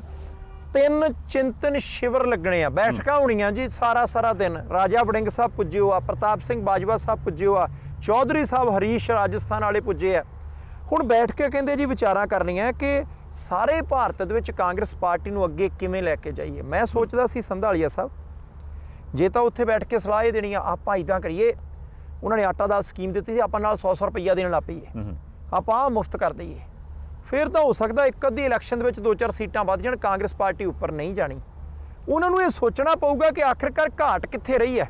ਕੀ ਆਪਾਂ ਵਰਕਰਾਂ ਦੇ ਨਾਲ ਜਿਹੜਾ ਉਹ ਮਿਲ ਜੁਲ ਕੇ ਨਹੀਂ ਚੱਲੇ, ਜਾਂ ਆਪਾਂ ਮੁੱਦਿਆਂ ਨੂੰ ਨਹੀਂ ਸਮਝ ਸਕੇ, ਜਾਂ ਆਪਾਂ ਪਰਿਵਾਰਵਾਦ ਦੀ ਰਾਜਨੀਤੀ 'ਚ ਪੈ ਗਏ। ਕਿਉਂਕਿ ਜੇ ਤਾਂ ਉਹੋ ਹੀ ਕੁਛ ਉੱਥੇ ਚਾਹ ਚੂ ਪੀ ਕੇ, ਕੌਫੀ ਪੀ ਕੇ, ਬਿਸਕੁਟ ਖਾ ਕੇ, ਭਟੂਰੇ ਪਾੜ ਕੇ ਆ ਗਏ ਕਿ ਭਾਈ ਆ ਉੱਥੇ ਆਪਾਂ ਗਏ ਸੀ, ਫਿਰ ਔਖਾ ਹੋ ਜੂ। ਪਰ ਇਹ ਵੀ ਪਤਾ ਲੱਗਾ ਕਿ ਜਿਹੜੀਆਂ ਗੱਲਾਂ ਪ੍ਰਸ਼ਾਂਤ ਕਿਸ਼ੋਰ ਨੇ ਕਹੀਆਂ ਸੀ ਕਿ ਕਿਸੇ ਨੂੰ ਵੀ ਜੇ ਆਪਾਂ ਅਗਲੇ ਪਾਸੇ ਲੈ ਕੇ ਜਾਂਦੇ ਆ, ਪ੍ਰਧਾਨ ਬਣਾਤਾ ਜ਼ਿਲ੍ਹੇ ਦਾ, ਸੂਬੇ ਦਾ, ਕਿ 3 ਸਾਲ ਤੋਂ ਵੱਧ ਨਹੀਂ ਰਹੂਗਾ, ਜਾਂ ਇੱਕ ਪਰਿਵਾਰ ਦੇ ਵਿੱਚ ਇੱਕ ਹੀ ਟਿਕਟ ਦੇਣੀ ਹੈ, ਤਾਂ ਉਹਦੇ ਉੱਤੇ ਹੋ ਸਕਦਾ ਕਿ ਅਮਲ ਹੋ ਜਾਵੇ। ਪਰ ਜੇ ਅਮਲ ਹੋ ਗਿਆ ਤਾਂ ਪਹਿਲਾ ਸੇਕ ਗਾਂਧੀ ਪਰਿਵਾਰ ਨੂੰ ਲੱਗਣਾ ਹੈ। ਪਰ ਇੱਕ ਗੱਲ ਹੈ ਵਾਰ ਸਾਹਿਬ, ਮੈਨੂੰ ਆਪਾਂ ਬੜੇ ਦਿਨ ਹੋ ਗਏ ਨਾ ਇਸ ਚੀਜ਼ ਦਾ ਜ਼ਿਕਰ ਕਰਦੇ ਆਂ ਵੀ ਯਾਰ ਵਿਰੋਧੀ ਧਿਰਾਂ ਜ਼ਰੂਰੀ ਹੁੰਦੀਆਂ ਨੇ। ਜੇ ਵਿਰੋਧੀ ਧਿਰ ਨਹੀਂ ਹੋਊਗੀ ਤਾਂ ਸਰਕਾਰਾਂ ਨੂੰ ਕੋਈ ਕਹਿਣ ਵਾਲਾ ਨਹੀਂ ਹੋਊਗਾ, ਕੋਈ ਪੁੱਛਣ ਵਾਲਾ ਨਹੀਂ ਹੋਊਗਾ। ਇਸ ਕਰਕੇ ਵਿਰੋਧੀ ਧਿਰ ਦਾ ਚੰਗਾ ਹੋਣਾ, ਮਜ਼ਬੂਤ ਹੋਣਾ ਬੜਾ ਜ਼ਰੂਰੀ ਜੀ। ਹੁਣ ਇਹਦੇ 'ਚ ਇੱਕ ਛੋਟੀ ਜਿਹੀ ਗੱਲ ਆਪਾਂ ਐਡ ਕਰੀਏ ਵੀ ਕੀ ਸਾਰੇ ਦਾ ਸਾਰਾ ਕਸੂਰ ਇਸੇ ਚੀਜ਼ ਦੇ ਵਿੱਚ ਹੀ ਆ ਵੀ ਹਾਂਜੀ ਕਿਹਨੂੰ ਪ੍ਰਧਾਨ ਬਣਾਉਣਾ, ਕਿਹਨੂੰ ਪ੍ਰਧਾਨ ਨਹੀਂ ਬਣਾਉਣਾ ਜੀ। ਜੇ ਤੇ ਆਪਾਂ ਸਿਆਸਤ ਸਿਰਫ ਇਸ ਕਰਕੇ ਕਰਨੀ ਆ ਵੀ ਹਾਂਜੀ ਅੱਜ ਬਾਠ ਸਾਹਿਬ ਕਹਿੰਦੇ ਮੈਂ ਸਿਆਸਤ ਕਰਨੀ ਆ, ਇਹਨਾਂ ਨੂੰ ਕੀ ਕਰੀ, ਇਹਨਾਂ ਨੂੰ ਪ੍ਰਧਾਨ ਬਣਾ ਦਈਏ। ਅੱਛਾ ਮੈਂ ਵੀ ਸਿਆਸਤ ਕਰਨੀ, ਇਹਨਾਂ ਨੂੰ ਕੀ, ਇਹਨਾਂ ਨੂੰ ਹੀ ਕੋਈ ਨਾ ਕੋਈ ਪ੍ਰਧਾਨ ਬਣਾਉਣਾ ਪੈਣਾ ਜੀ। ਵੇਖੋ ਸਿਆਸਤ ਇਹ ਚੀਜ਼ ਆਂਦੀ ਨਹੀਂ। ਸਿਆਸਤ ਇਹ ਕਹਿੰਦੀ ਆ ਵੀ ਯਾਰ ਮੈਂ ਇੱਕ ਉਸ ਕਹਿ ਲਓ ਕਿ ਕਲਚਰ ਦਾ ਹਿੱਸਾ ਬਣਨਾ ਜੀ, ਜਿਹਦੇ 'ਚ ਮੇਰੇ ਕੋਲੇ ਉਹ ਪਾਵਰ ਆਵੇ ਜਿਸ ਪਾਵਰ ਦੇ ਨਾਲ ਮੈਂ ਲੋਕਾਂ ਦਾ ਭਲਾ ਕਰ ਸਕਾਂ। ਹੁਣ ਜੇ ਤੇ ਆਪਾਂ ਪਿਛਲੇ, ਕਿਉਂਕਿ ਇੱਕ ਸਵਾ ਸਦੀ ਦੀ ਪਾਰਟੀ ਹੈ ਕਾਂਗਰਸ ਪਾਰਟੀ, ਜੇ ਸਵਾ ਸਦੀ ਬਾਅਦ ਵੀ ਆਪਾਂ ਆਪਣੇ ਰੁੱਸੇ ਮਨਾਉਂਦੇ ਫਿਰਦੇ ਆਂ, ਪ੍ਰਧਾਨਗੀਆਂ ਤੇ ਰੋਂਦੇ ਫਿਰਦੇ ਆਂ, ਤੇ ਫਿਰ ਹੋ ਸਕਦਾ ਵੀ ਆਪਾਂ ਕਾਇਦਾ ਕਿਤਾਬ ਕੋ ਗਲਤ ਖੋਲ ਲਈ ਜੀ। ਹਾਂ ਤੁਸੀਂ ਉਸ ਪਾਸੇ ਆਓ ਵੀ ਲੋਕਾਂ ਦੀਆਂ ਸਮੱਸਿਆਵਾਂ ਨੇ, ਅਸੀਂ ਯਾਰ ਆਹ ਕੀਤਾ, ਇਹ ਵੀ ਮੰਨ ਲਓ ਵੀ ਇੱਥੇ ਸਾਡੇ ਕੋਲੋਂ ਗਲਤੀ ਹੋ ਗਈ, ਆਹ ਅਸੀਂ ਚੇਂਜ ਕਰ ਲਵਾਂਗੇ। ਕੁਛ ਥਾਵਾਂ 'ਤੇ ਜਿੱਥੇ ਤੁਸੀਂ ਕਰ ਸਕਦੇ ਕਰਕੇ ਦਿਖਾ ਦਿਓ ਜੀ। ਤੇ ਲੋਕ ਤਾਂ ਇਹੀ ਭਾਲਦੇ ਨੇ ਵੀ ਯਾਰ ਸਾਡੀਆਂ ਸਮੱਸਿਆਵਾਂ ਦਾ ਕੋਈ ਹੱਲ ਕਰ ਦੇਵੇ। ਲੋਕਾਂ ਨੂੰ ਕੋਈ ਫਰਕ ਨਹੀਂ ਪੈਂਦਾ ਵੀ ਹਾਂਜੀ ਹੁਣ ਬਾਠ ਸਾਹਿਬ ਨੇ ਮੰਨ ਲਓ ਤੁਹਾਨੂੰ ਆਪਾਂ ਉਹਦੇ 'ਚ ਪਾਰਟੀ 'ਚ ਪਵਾਤਾ ਜੀ, ਪਹਿਲੀ ਗੱਲ ਉੱਥੋਂ ਸ਼ੁਰੂ ਬਣਾਇਆ ਕੀ ਵੀ ਜੇ ਤੇ ਤੁਸੀਂ ਪ੍ਰਧਾਨਗੀ ਤੇ ਰਹਿ ਗਏ ਫਿਰ ਤੁਹਾਡੇ ਮਤਲਬ ਦੀ ਪ੍ਰਧਾਨਗੀ ਮਿਲ ਗਈ ਤੇ ਤੁਸੀਂ ਖੁਸ਼ ਹੋ, ਉਹਦੇ ਨਾਲ ਲੋਕਾਂ ਨੂੰ ਕੋਈ ਫਰਕ ਨਹੀਂ ਪਿਆ। ਹਾਂ ਤੁਹਾਡੇ ਕੋਲੇ ਕੋਈ ਪ੍ਰਧਾਨਗੀ ਨਹੀਂ ਹੈਗੀ ਜੀ, ਪਰ ਤੁਸੀਂ ਉਹ ਕੰਮ ਕਰਤਾ ਜਿਹਦਾ ਕਰਕੇ ਲੋਕਾਂ ਦਾ ਭਲਾ ਹੋ ਗਿਆ, ਤੇ ਫਿਰ ਲੋਕ ਮਗਰ ਆਉਣਗੇ। ਤੇ ਫਿਰ ਇਹ ਕਿਉਂ ਨਹੀਂ ਸਮਝਿਆ ਜਾਂਦਾ ਵੀ ਯਾਰ ਰਾਜਨੀਤਿਕ ਪਾਰਟੀਆਂ ਜਿਹੜੀਆਂ ਨੇ ਉਹਦਾ ਤੰਤਰ ਤੇ ਸਾਰਾ ਚੱਲਦਾ ਵੋਟਰਾਂ ਤੇ ਜੀ, ਤੇ ਜੇ ਵੋਟਰ ਸਪੋਰਟਰ ਤੁਹਾਡੇ ਨਾਲ ਹੀ ਹੈ ਨਹੀਂ ਤੇ ਤੁਸੀਂ ਪ੍ਰਧਾਨਗੀ ਛੱਡ ਕੇ 4 ਪ੍ਰਧਾਨਗੀਆਂ ਲੈ ਲਓ ਤਾਂ ਵੀ ਕੋਈ ਫਾਇਦਾ ਨਹੀਂ, ਜਾਂ ਤੁਸੀਂ ਸਾਰੀਆਂ ਹੀ ਛੱਡ ਕੇ ਪਾਸੇ ਹੋਏ ਤਾਂ ਵੀ ਕੋਈ ਫਾਇਦਾ ਨਹੀਂ। ਨਹੀਂ ਇਹ ਗੱਲ ਤਾਂ ਸੋਚਣੀ ਵਿਚਾਰਨੀ ਜਿਹੜੀ ਪਊਗੀ। ਕਾਂਗਰਸ ਪਾਰਟੀ ਦੇ ਚਿੰਤਨ ਸ਼ਿਵਰ ਤੋਂ ਗੱਲ ਸ਼ੁਰੂ ਹੋਈ ਸੀ, ਤੇ ਪੰਜਾਬ ਦੇ ਵਿੱਚ ਵੀ ਭਾਈ ਤੁਸੀਂ ਵੱਖ-ਵੱਖ ਸਿਆਸੀ ਧਿਰਾਂ ਦੇ ਨਾਲ ਜੁੜੇ ਸੀ। ਅੱਜ ਇਮਾਨਦਾਰੀ ਨਾਲ ਗੱਲ ਕਰਦੇ ਹਾਂ। ਕੱਲ੍ਹ ਨੂੰ ਨਗਰ ਕੀਰਤਨ ਹੈ ਕੈਲਗਰੀ ਦਾ। ਨਗਰ ਕੀਰਤਨ ਦਾ ਮਤਲਬ ਸ਼੍ਰੀ ਗੁਰੂ ਗ੍ਰੰਥ ਸਾਹਿਬ ਜੀ ਦਾ ਓਟ ਆਸਰਾ ਲੈਣਾ।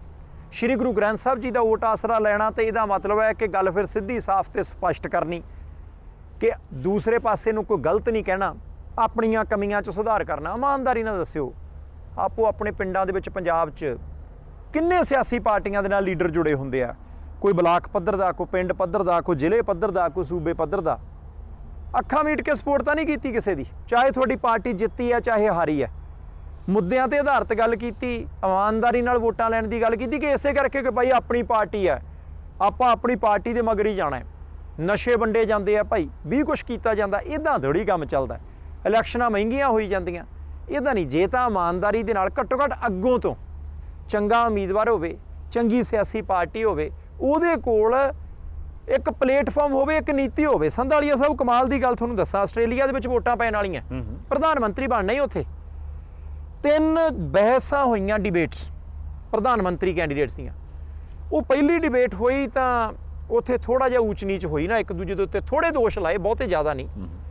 ਲੋਕਾਂ ਨੂੰ ਪਸੰਦ ਨਹੀਂ ਆਈ ਕਿ ਭਾਈ ਆਹ ਡਿਬੇਟ ਥੋੜ੍ਹੀ ਹੈ, ਤੁਸੀਂ ਆਪ ਬੋਲੋ, ਤੁਹਾਡਾ ਸਮਾਂ ਮੁੜ ਕੇ ਦੂਜੇ ਨੂੰ ਬੋਲਣ ਦੇ ਮੁੱਦਿਆਂ 'ਤੇ ਬੋਲੋ।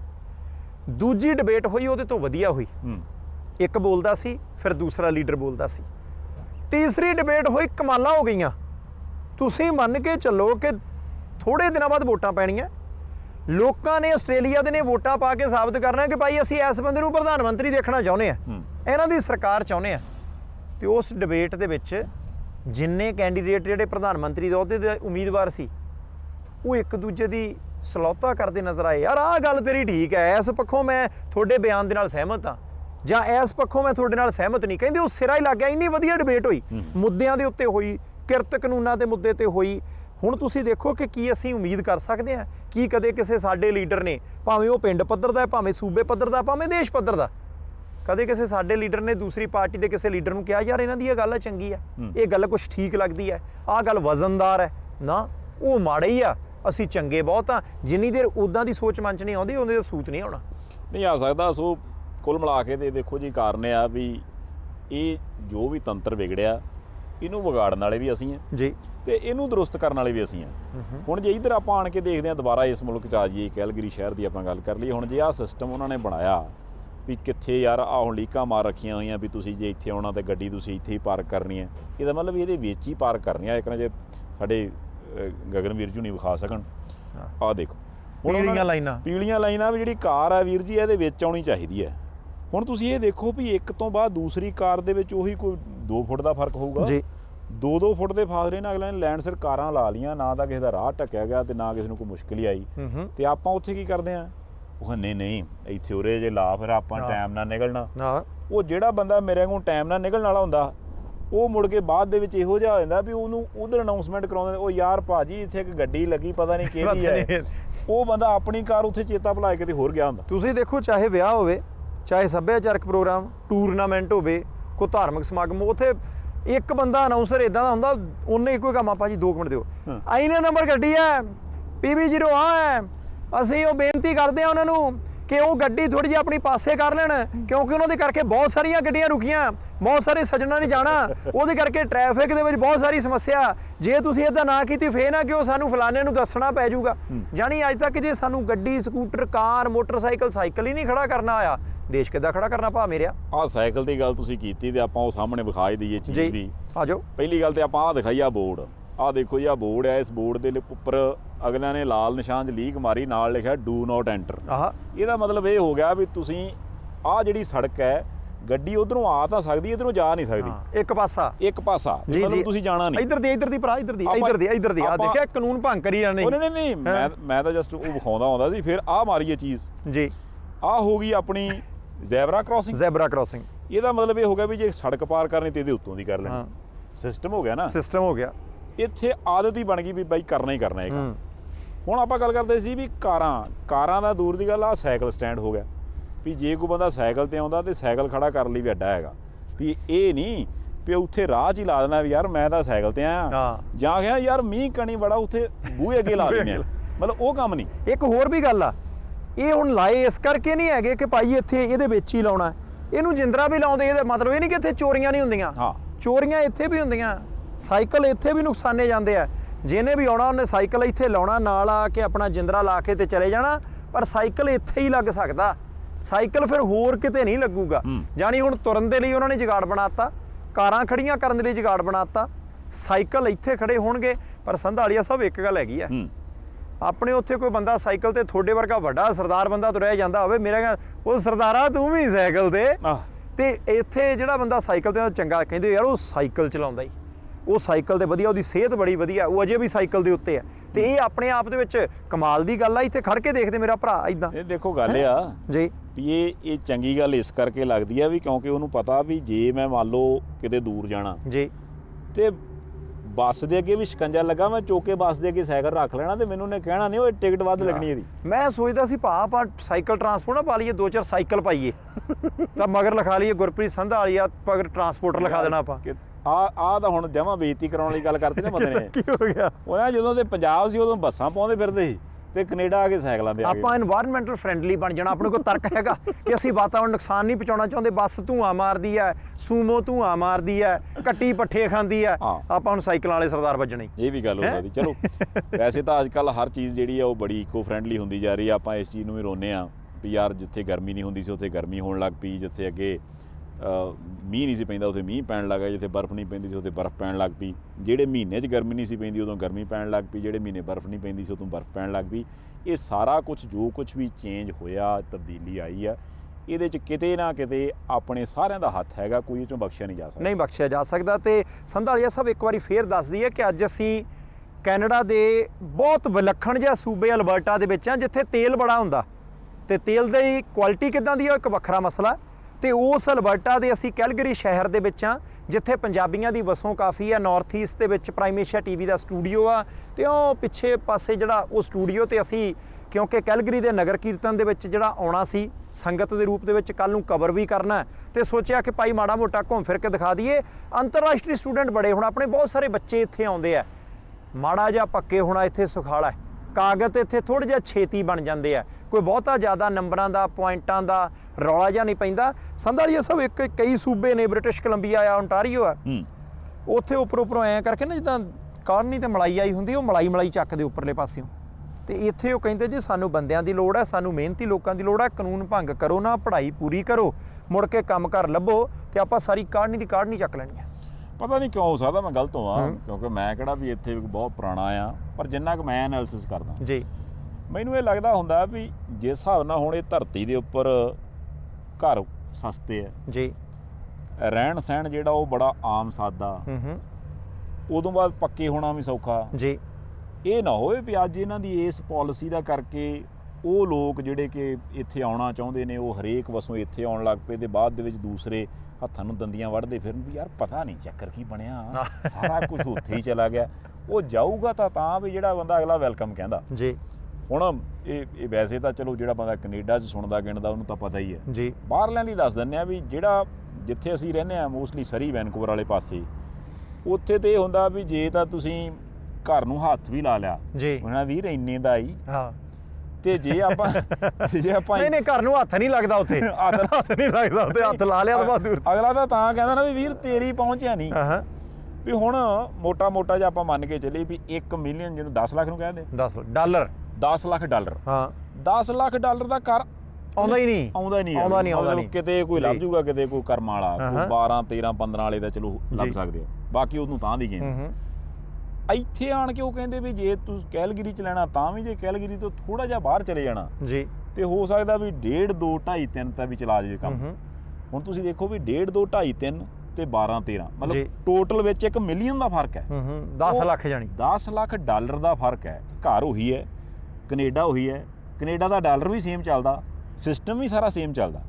ਹੁਣ ਇਹ ਜਿਹੜਾ ਫਰਕ ਹੈ ਇਹ ਬਹੁਤ ਸਾਰੇ ਜਿਹੜੇ ਨਵੇਂ ਇਮੀਗ੍ਰੈਂਟ ਨੇ ਉਹਨਾਂ ਨੂੰ ਵੀ ਇੱਥੇ ਲਿਆ ਰਿਹਾ, ਤੇ ਬਾਕੀ ਉਹਨਾਂ ਸ਼ਹਿਰਾਂ 'ਚੋਂ ਜਿਹੜੇ ਬੰਦੇ ਨੂੰ ਹੁੰਦਾ ਵੀ ਯਾਰ ਹੁਣ ਪਿਸਦੇ ਹੀ ਰਹਿਣਾ ਇੱਥੇ, ਯਾਰ ਚੱਲੀਏ। ਬਾਕੀ ਤਾਂ ਮੈਨੂੰ ਪਤਾ ਨਹੀਂ, ਉਹ ਸਵਾਦ ਜਿਹਾ ਆ ਗਿਆ ਮਿਲੀਅਨ ਦੀਆਂ ਗੱਲਾਂ ਕਰਕੇ ਨਾ, ਅੱਧੇ ਬੰਦਿਆਂ ਨੂੰ ਪਤਾ ਨਹੀਂ ਭਾਈ ਮਿਲੀਅਨ ਦੀਆਂ। ਸੰਧਾਲੀਆ ਸਰਦਾਰ ਜਿੰਦਾਬਾਦ ਜੀ। ਘੱਟੋ ਘੱਟ ਮੇਰਾ ਤਾਂ ਹੌਸਲਾ ਨਹੀਂ ਪੈਂਦਾ, ਤਾਂ ਮਿਲੀਅਨ ਕਹਿਣ ਦਾ ਹੀ ਨਹੀਂ ਹੌਸਲਾ ਪੈਂਦਾ ਹੁੰਦਾ ਕਿ ਐਵੇਂ ਬੁੱਲਾਂ ਦੇ ਉੱਤੇ ਸਿਕਰੀ ਆ ਜਾਣੀ ਆ। ਭਰਾ ਮੇਰਾ ਹੌਸਲਾ ਤਾਂ ਕਰਦਾ ਹੀ। ਦੇਖੋ ਕੁਛ ਬੰਦਿਆਂ ਨੂੰ ਉਹ ਗੱਲ ਦਾ ਪਤਾ, ਉਹ ਇੱਥੇ ਹੱਸੇ ਵੀ ਹੋਣਗੇ, ਉਹ ਗੱਲ ਮੈਂ ਤੇ ਦੱਸਣੀ ਬਿਲਕੁਲ ਨਹੀਂ ਹੈਗੀ। ਹਾਂ ਐਵੇਂ ਫਿਰ ਗੱਲਾਂ ਥੋੜੇ ਚਿਰ ਤੱਕ ਚਲੋ ਆਪੇ ਕਿਤੇ ਪਤਾ ਲੱਗ ਜਾਵੇ, ਗੱਲ ਕਰਾਂਗੇ। ਆਪਣੇ ਹੁਣ ਜਾਣ ਦਾ ਟਾਈਮ ਸੰਧਾਲੀਆ ਸਾਹਿਬ ਆ ਜਾਣਾ। ਅਸੀਂ ਫਿਰ ਇੱਕ ਵਾਰੀ ਬੇਨਤੀ ਕਰਦੇ ਹਾਂ ਕਿ ਸਿੱਧੇ ਤੌਰ ਦੇ ਉੱਤੇ ਭਾਈ ਕੱਲ ਨੂੰ ਗੁਰਦੁਆਰਾ ਸਾਹਿਬ ਜਿਹੜਾ Dashmesh cultural centre north East Calgary ਦੇ ਵਿੱਚ ਹੈ, ਉੱਥੋਂ ਸਵੇਰੇ 8:30 ਵਜੇ ਅਸੀਂ ਪ੍ਰਾਈਮ ਏਸ਼ੀਆ ਟੀਵੀ ਦੀ ਟੀਮ ਨੇ ਨਗਰ ਕੀਰਤਨ ਜਦੋਂ ਸਟਾਰਟ ਹੋਣਾ ਉੱਥੇ ਪਹੁੰਚ ਜਾਣਾ ਹੈ ਤੇ ਉਹਦੇ ਤੋਂ ਬਾਅਦ ਆਪਾਂ ਫਿਰ ਪ੍ਰੀਰੀ ਇਵੈਂਟ ਪਾਰਕ ਜਿਹੜਾ ਹੈ ਉੱਥੇ ਤੱਕ ਜਾਣਾ ਹੈ ਨਗਰ ਕੀਰਤਨ ਦੇ ਨਾਲ। ਸ਼ਾਮ 5 ਵਜੇ ਤੱਕ ਉੱਥੇ ਰਹਾਂਗੇ। ਬੇਨਤੀਆਂ ਫਿਰ ਉਹੀ ਨੇ ਕਿ ਮਾਣ ਬਹੁਤ ਜ਼ਿਆਦਾ ਮਹਿਸੂਸ ਹੁੰਦਾ ਇਸ ਗੁਰੂ ਘਰ ਨੂੰ। ਤਾਂ ਇੱਥੋਂ ਦੀਆਂ ਸਰਕਾਰਾਂ ਵੀ ਬਹੁਤ ਵੱਡੀ ਪੱਧਰ ਦੇ ਉੱਤੇ ਮਾਨਤਾ ਦਿੰਦੀਆਂ, ਕਿਉਂਕਿ ਜਦੋਂ ਕੋਵਿਡ ਆਇਆ ਸੀ ਤਾਂ ਉਹ ਸਾਰੇ ਭਾਈਚਾਰਿਆਂ ਦੀ ਲੰਗਰ ਪ੍ਰਸ਼ਾਦੇ ਪੱਖੋਂ, ਦਵਾਈਆਂ ਦੇ ਪੱਖੋਂ, ਸਾਂਭ ਸੰਭਾਲ ਦੇ ਪੱਖੋਂ ਸੇਵਾ ਕੀਤੀ ਕਿ ਆਸ਼ਾ ਸ਼ਿਕਾਰ ਉੱਠੀ ਜਾਂਦਾ ਕਿ ਭਾਈ ਆਹ ਹੁੰਦੀ ਆ ਗੱਲ। ਇਹਦੇ ਤੋਂ ਇਲਾਵਾ ਨਵੇਂ ਆਏ ਅੰਤਰਰਾਸ਼ਟਰੀ ਵਿਦਿਆਰਥੀਆਂ ਦੇ ਲਈ, ਕਿਸੇ ਵੀ ਭਾਈਚਾਰੇ ਦਾ ਕੋਈ ਲੋੜਵੰਦ ਬੰਦਾ, ਫੂਡ ਬੈਂਕ ਖੁੱਲ੍ਹੀ ਹੋਆ, ਕਮਾਲਾਂ ਹੋਈ ਜਾਂਦੀਆਂ। ਅੱਗੋਂ ਫਿਰ ਹਾਕੀ ਦੀਆਂ ਗਰਾਊਂਡਾਂ ਦਾ ਪ੍ਰੋਜੈਕਟ ਅਗਲੇ ਉਲੀਕ ਕੇ ਬੈਠੇ ਹੈ। ਸੋ ਅਸੀਂ ਪ੍ਰਬੰਧਕ ਕਮੇਟੀ ਦਾ ਵੀ ਧੰਨਵਾਦ ਕਰਦੇ ਹਾਂ ਕਿ ਗ੍ਰੀਨ ਨਗਰ ਕੀਰਤਨ ਦਾ ਕਨਸੈਪਟ ਉਹ ਲੈ ਕੇ ਆਏ ਆ। ਵਾਤਾਵਰਣ ਪੱਖੀ ਬਹੁਤ ਸਾਰੀਆਂ ਚੀਜ਼ਾਂ ਐਤਕੀ ਭਾਵੇਂ ਖਰਚ ਵੱਧ ਹੋਇਆ, ਇਹਦੇ ਬਾਵਜੂਦ ਵੀ ਉਹਨਾਂ ਨੇ ਕੀਤੀਆਂ। ਤੇ ਬੇਨਤੀ ਤੁਹਾਨੂੰ, ਆਓ ਜ਼ਰੂਰ, ਸਿਰ ਢੱਕ ਕੇ ਆਉਣਾ, ਡਾਣੀਆਂ ਤੋੜਨ ਤੋਂ ਗਰੇਜ਼ ਕਰਨਾ ਹੈ। ਵੈਸੇ 0.1% ਹੀ ਹੁੰਦੇ, ਬਾਕੀ ਤੁਸੀਂ ਬਹੁਤ ਤਸੱਲੀ ਨਾਲ ਰਹਿੰਦੇ ਹੋ। ਹਾਂ ਇੱਕ ਗੱਲ ਜ਼ਰੂਰ ਕਰਨੀ ਹੈ ਕਿ ਲੰਗਰ ਪ੍ਰਸ਼ਾਦਾ ਆਪਾਂ ਓਨਾ ਕੀ ਲੈਣਾ ਹੈ ਕਿ ਜਿੰਨਾ ਕੁ ਆਪਾਂ ਛਕਣਾ ਹੈ, ਵੇਸਟ ਘੱਟ ਹੋਵੇ। ਤੇ ਜਿਹੜੇ ਬਿਨ ਉੱਥੇ ਪਏ ਹੋਣੇ ਡਸਟਬਿਨ, ਜੇ ਕੇਨ ਹੈ ਕੋਈ, ਉਹ ਉਸੇ ਡਸਟਬਿਨ 'ਚ ਪਾਉਣਾ। ਨਹੀਂ ਤਾਂ ਅੱਧੀ ਰਾਤ ਫਿਰ ਜਿਹੜੇ ਸਾਡੇ ਨੌਜਵਾਨ ਵਲੰਟੀਅਰ ਨੇ ਉਹ 2-2 3-3 ਵਜੇ ਤੱਕ ਤੁਹਾਡੇ ਕੇਨ ਵੱਖਰੇ ਕਰਦੇ ਆ, ਬੱਚਿਆ ਭੋਜਨ ਵੱਖਰਾ ਕਰਦੇ ਆ, ਬਾਕੀ ਪਲੇਟਾਂ ਵੱਖਰੀਆਂ ਕਰਦੇ ਆ। ਇੰਨੀਆਂ ਕੁ ਬੇਨਤੀਆਂ ਪ੍ਰਵਾਨ ਭਾਈ ਸਾਹਿਬ ਆਪਾਂ ਜ਼ਰੂਰ ਕਰਾ ਹੀ ਲੈਣੀਆਂ। ਨਹੀਂ ਆਪਾਂ ਤਾਂ ਬੇਨਤੀ ਕਰ ਰਹੇ ਹਾਂ। ਦੇਖੋ ਕਾਰਨ ਹੈ ਵੀ ਜਿਨ੍ਹਾਂ ਨੇ ਤਾਂ ਪ੍ਰਬੰਧ ਕੀਤਾ ਉਹਨਾਂ ਨੇ ਤੇ ਪਤਾ ਨਹੀਂ ਕਦੋਂ ਦੀਆਂ ਕਿੱਥੋਂ ਦੀਆਂ ਗਿਣਤੀਆਂ ਮਿਣਤੀਆਂ ਪ੍ਰਬੰਧ ਪਰਮਿਸ਼ਨਾਂ ਕਈ ਕੁਛ ਖਰਚੇ ਕੀਤੇ। ਆਪਣੇ ਕੋਲੇ ਸਿਰਫ ਇੰਨਾ ਹੈਗਾ ਕਿ ਵੀ ਜੇ ਆਪਾਂ ਉਸ ਤੋਂ ਬਾਅਦ ਉਹਦੇ ਵਿੱਚ ਸ਼ਾਮਲ ਹੁੰਨੇ ਆ ਜੀ, ਉਹਦੇ ਵਿੱਚ ਜਿਹੜਾ ਡਿਸਪਲਿਨ ਆ ਉਹਦਾ ਖਿਆਲ ਰੱਖੀਏ। ਦੂਸਰੀ ਰਹੀ ਗੱਲ ਵੀ ਆਖਰ ਦੇ ਵਿੱਚ ਜਦੋਂ ਆਪਾਂ ਨੂੰ ਲੱਗਦਾ ਹੁੰਦਾ ਵੀ ਆਹ ਹੁਣ ਚੀਜ਼ ਆਪਾਂ ਬਿਨ ਚ ਪਾਉਣੀ ਹੈ ਜੀ, ਉਦੋਂ ਥੋੜਾ ਜਿਹਾ ਉੱਥੇ 2-4-5 ਸੈਕਿੰਡ ਲੱਗਦੇ ਵੀ ਮੈਂ ਕਿੱਥੇ ਪਾਉਣੀ ਹੈ, ਵਿੱਚ ਦੇਖ ਲਓ, ਪੜ੍ਹ ਲਓ, ਸਾਰਾ ਕੁਝ ਪਤਾ ਹੀ ਹੈ। ਉਹ ਜੇ ਕੰਮ ਆਪਾਂ ਕਰਨ ਲੱਗ ਪਈਏ ਤੇ ਮੇਰੇ ਖਿਆਲ ਨਾਲ ਹੋ ਸਕਦਾ ਵੀ ਅਗਲਿਆਂ ਦਾ ਹੌਸਲਾ ਹੀ ਵੱਧ ਜਾਵੇ ਵੀ ਯਾਰ ਇਹ ਤੇ ਕੰਮ ਹੀ ਬੜਾ ਵਧੀਆ, ਬੜਾ ਸੌਖਾ। ਫਾਰਮੂਲਾ ਸੰਧਾਲੀਆ ਸਾਹਿਬ ਉਹੀ ਜਿਹੜੇ ਬੈਂਚ ਆਪਾਂ ਘਰੇ ਪਾਉਨੇ ਆ ਉਦਾਂ ਹੀ ਇੱਥੇ ਪਾਉਣੇ, ਬਸ ਫਿਰ ਕੰਮ ਚੱਲ ਜਾਣਾ। ਇਹਦਾ ਤੁਸੀਂ ਖਿਆਲ ਰੱਖਿਓ ਜੀ। ਬਾਕੀ ਹੁਣ ਮੁਲਾਕਾਤਾਂ ਕੱਲ ਨੂੰ ਆਪਾਂ ਕਰਾਂਗੇ ਇੱਥੇ। ਹੁਣ ਆਪਾਂ ਚੱਕੀਏ ਸਾਈਕਲ ਕਿਸੇ ਦਾ ਆਪੋ ਆਪਣਾ। ਅੱਛਾ ਮੈਂ ਪਤਾ ਨਹੀਂ ਸਾਈਕਲ ਕਿਸੇ ਦਾ ਚੁਕਾਉਣ। ਬਹੁਤ ਸ਼ੁਕਰੀਆ ਜੀ। ਸੁਣਦੇ ਰਹਿਣਾ ਜੀ, ਦੇਖਦੇ ਰਹਿਣਾ ਪ੍ਰਾਈਮ ਏਸ਼ੀਆ ਟੀਵੀ, ਤੁਹਾਡਾ ਆਪਣਾ ਤੁਹਾਡੇ ਲਈ।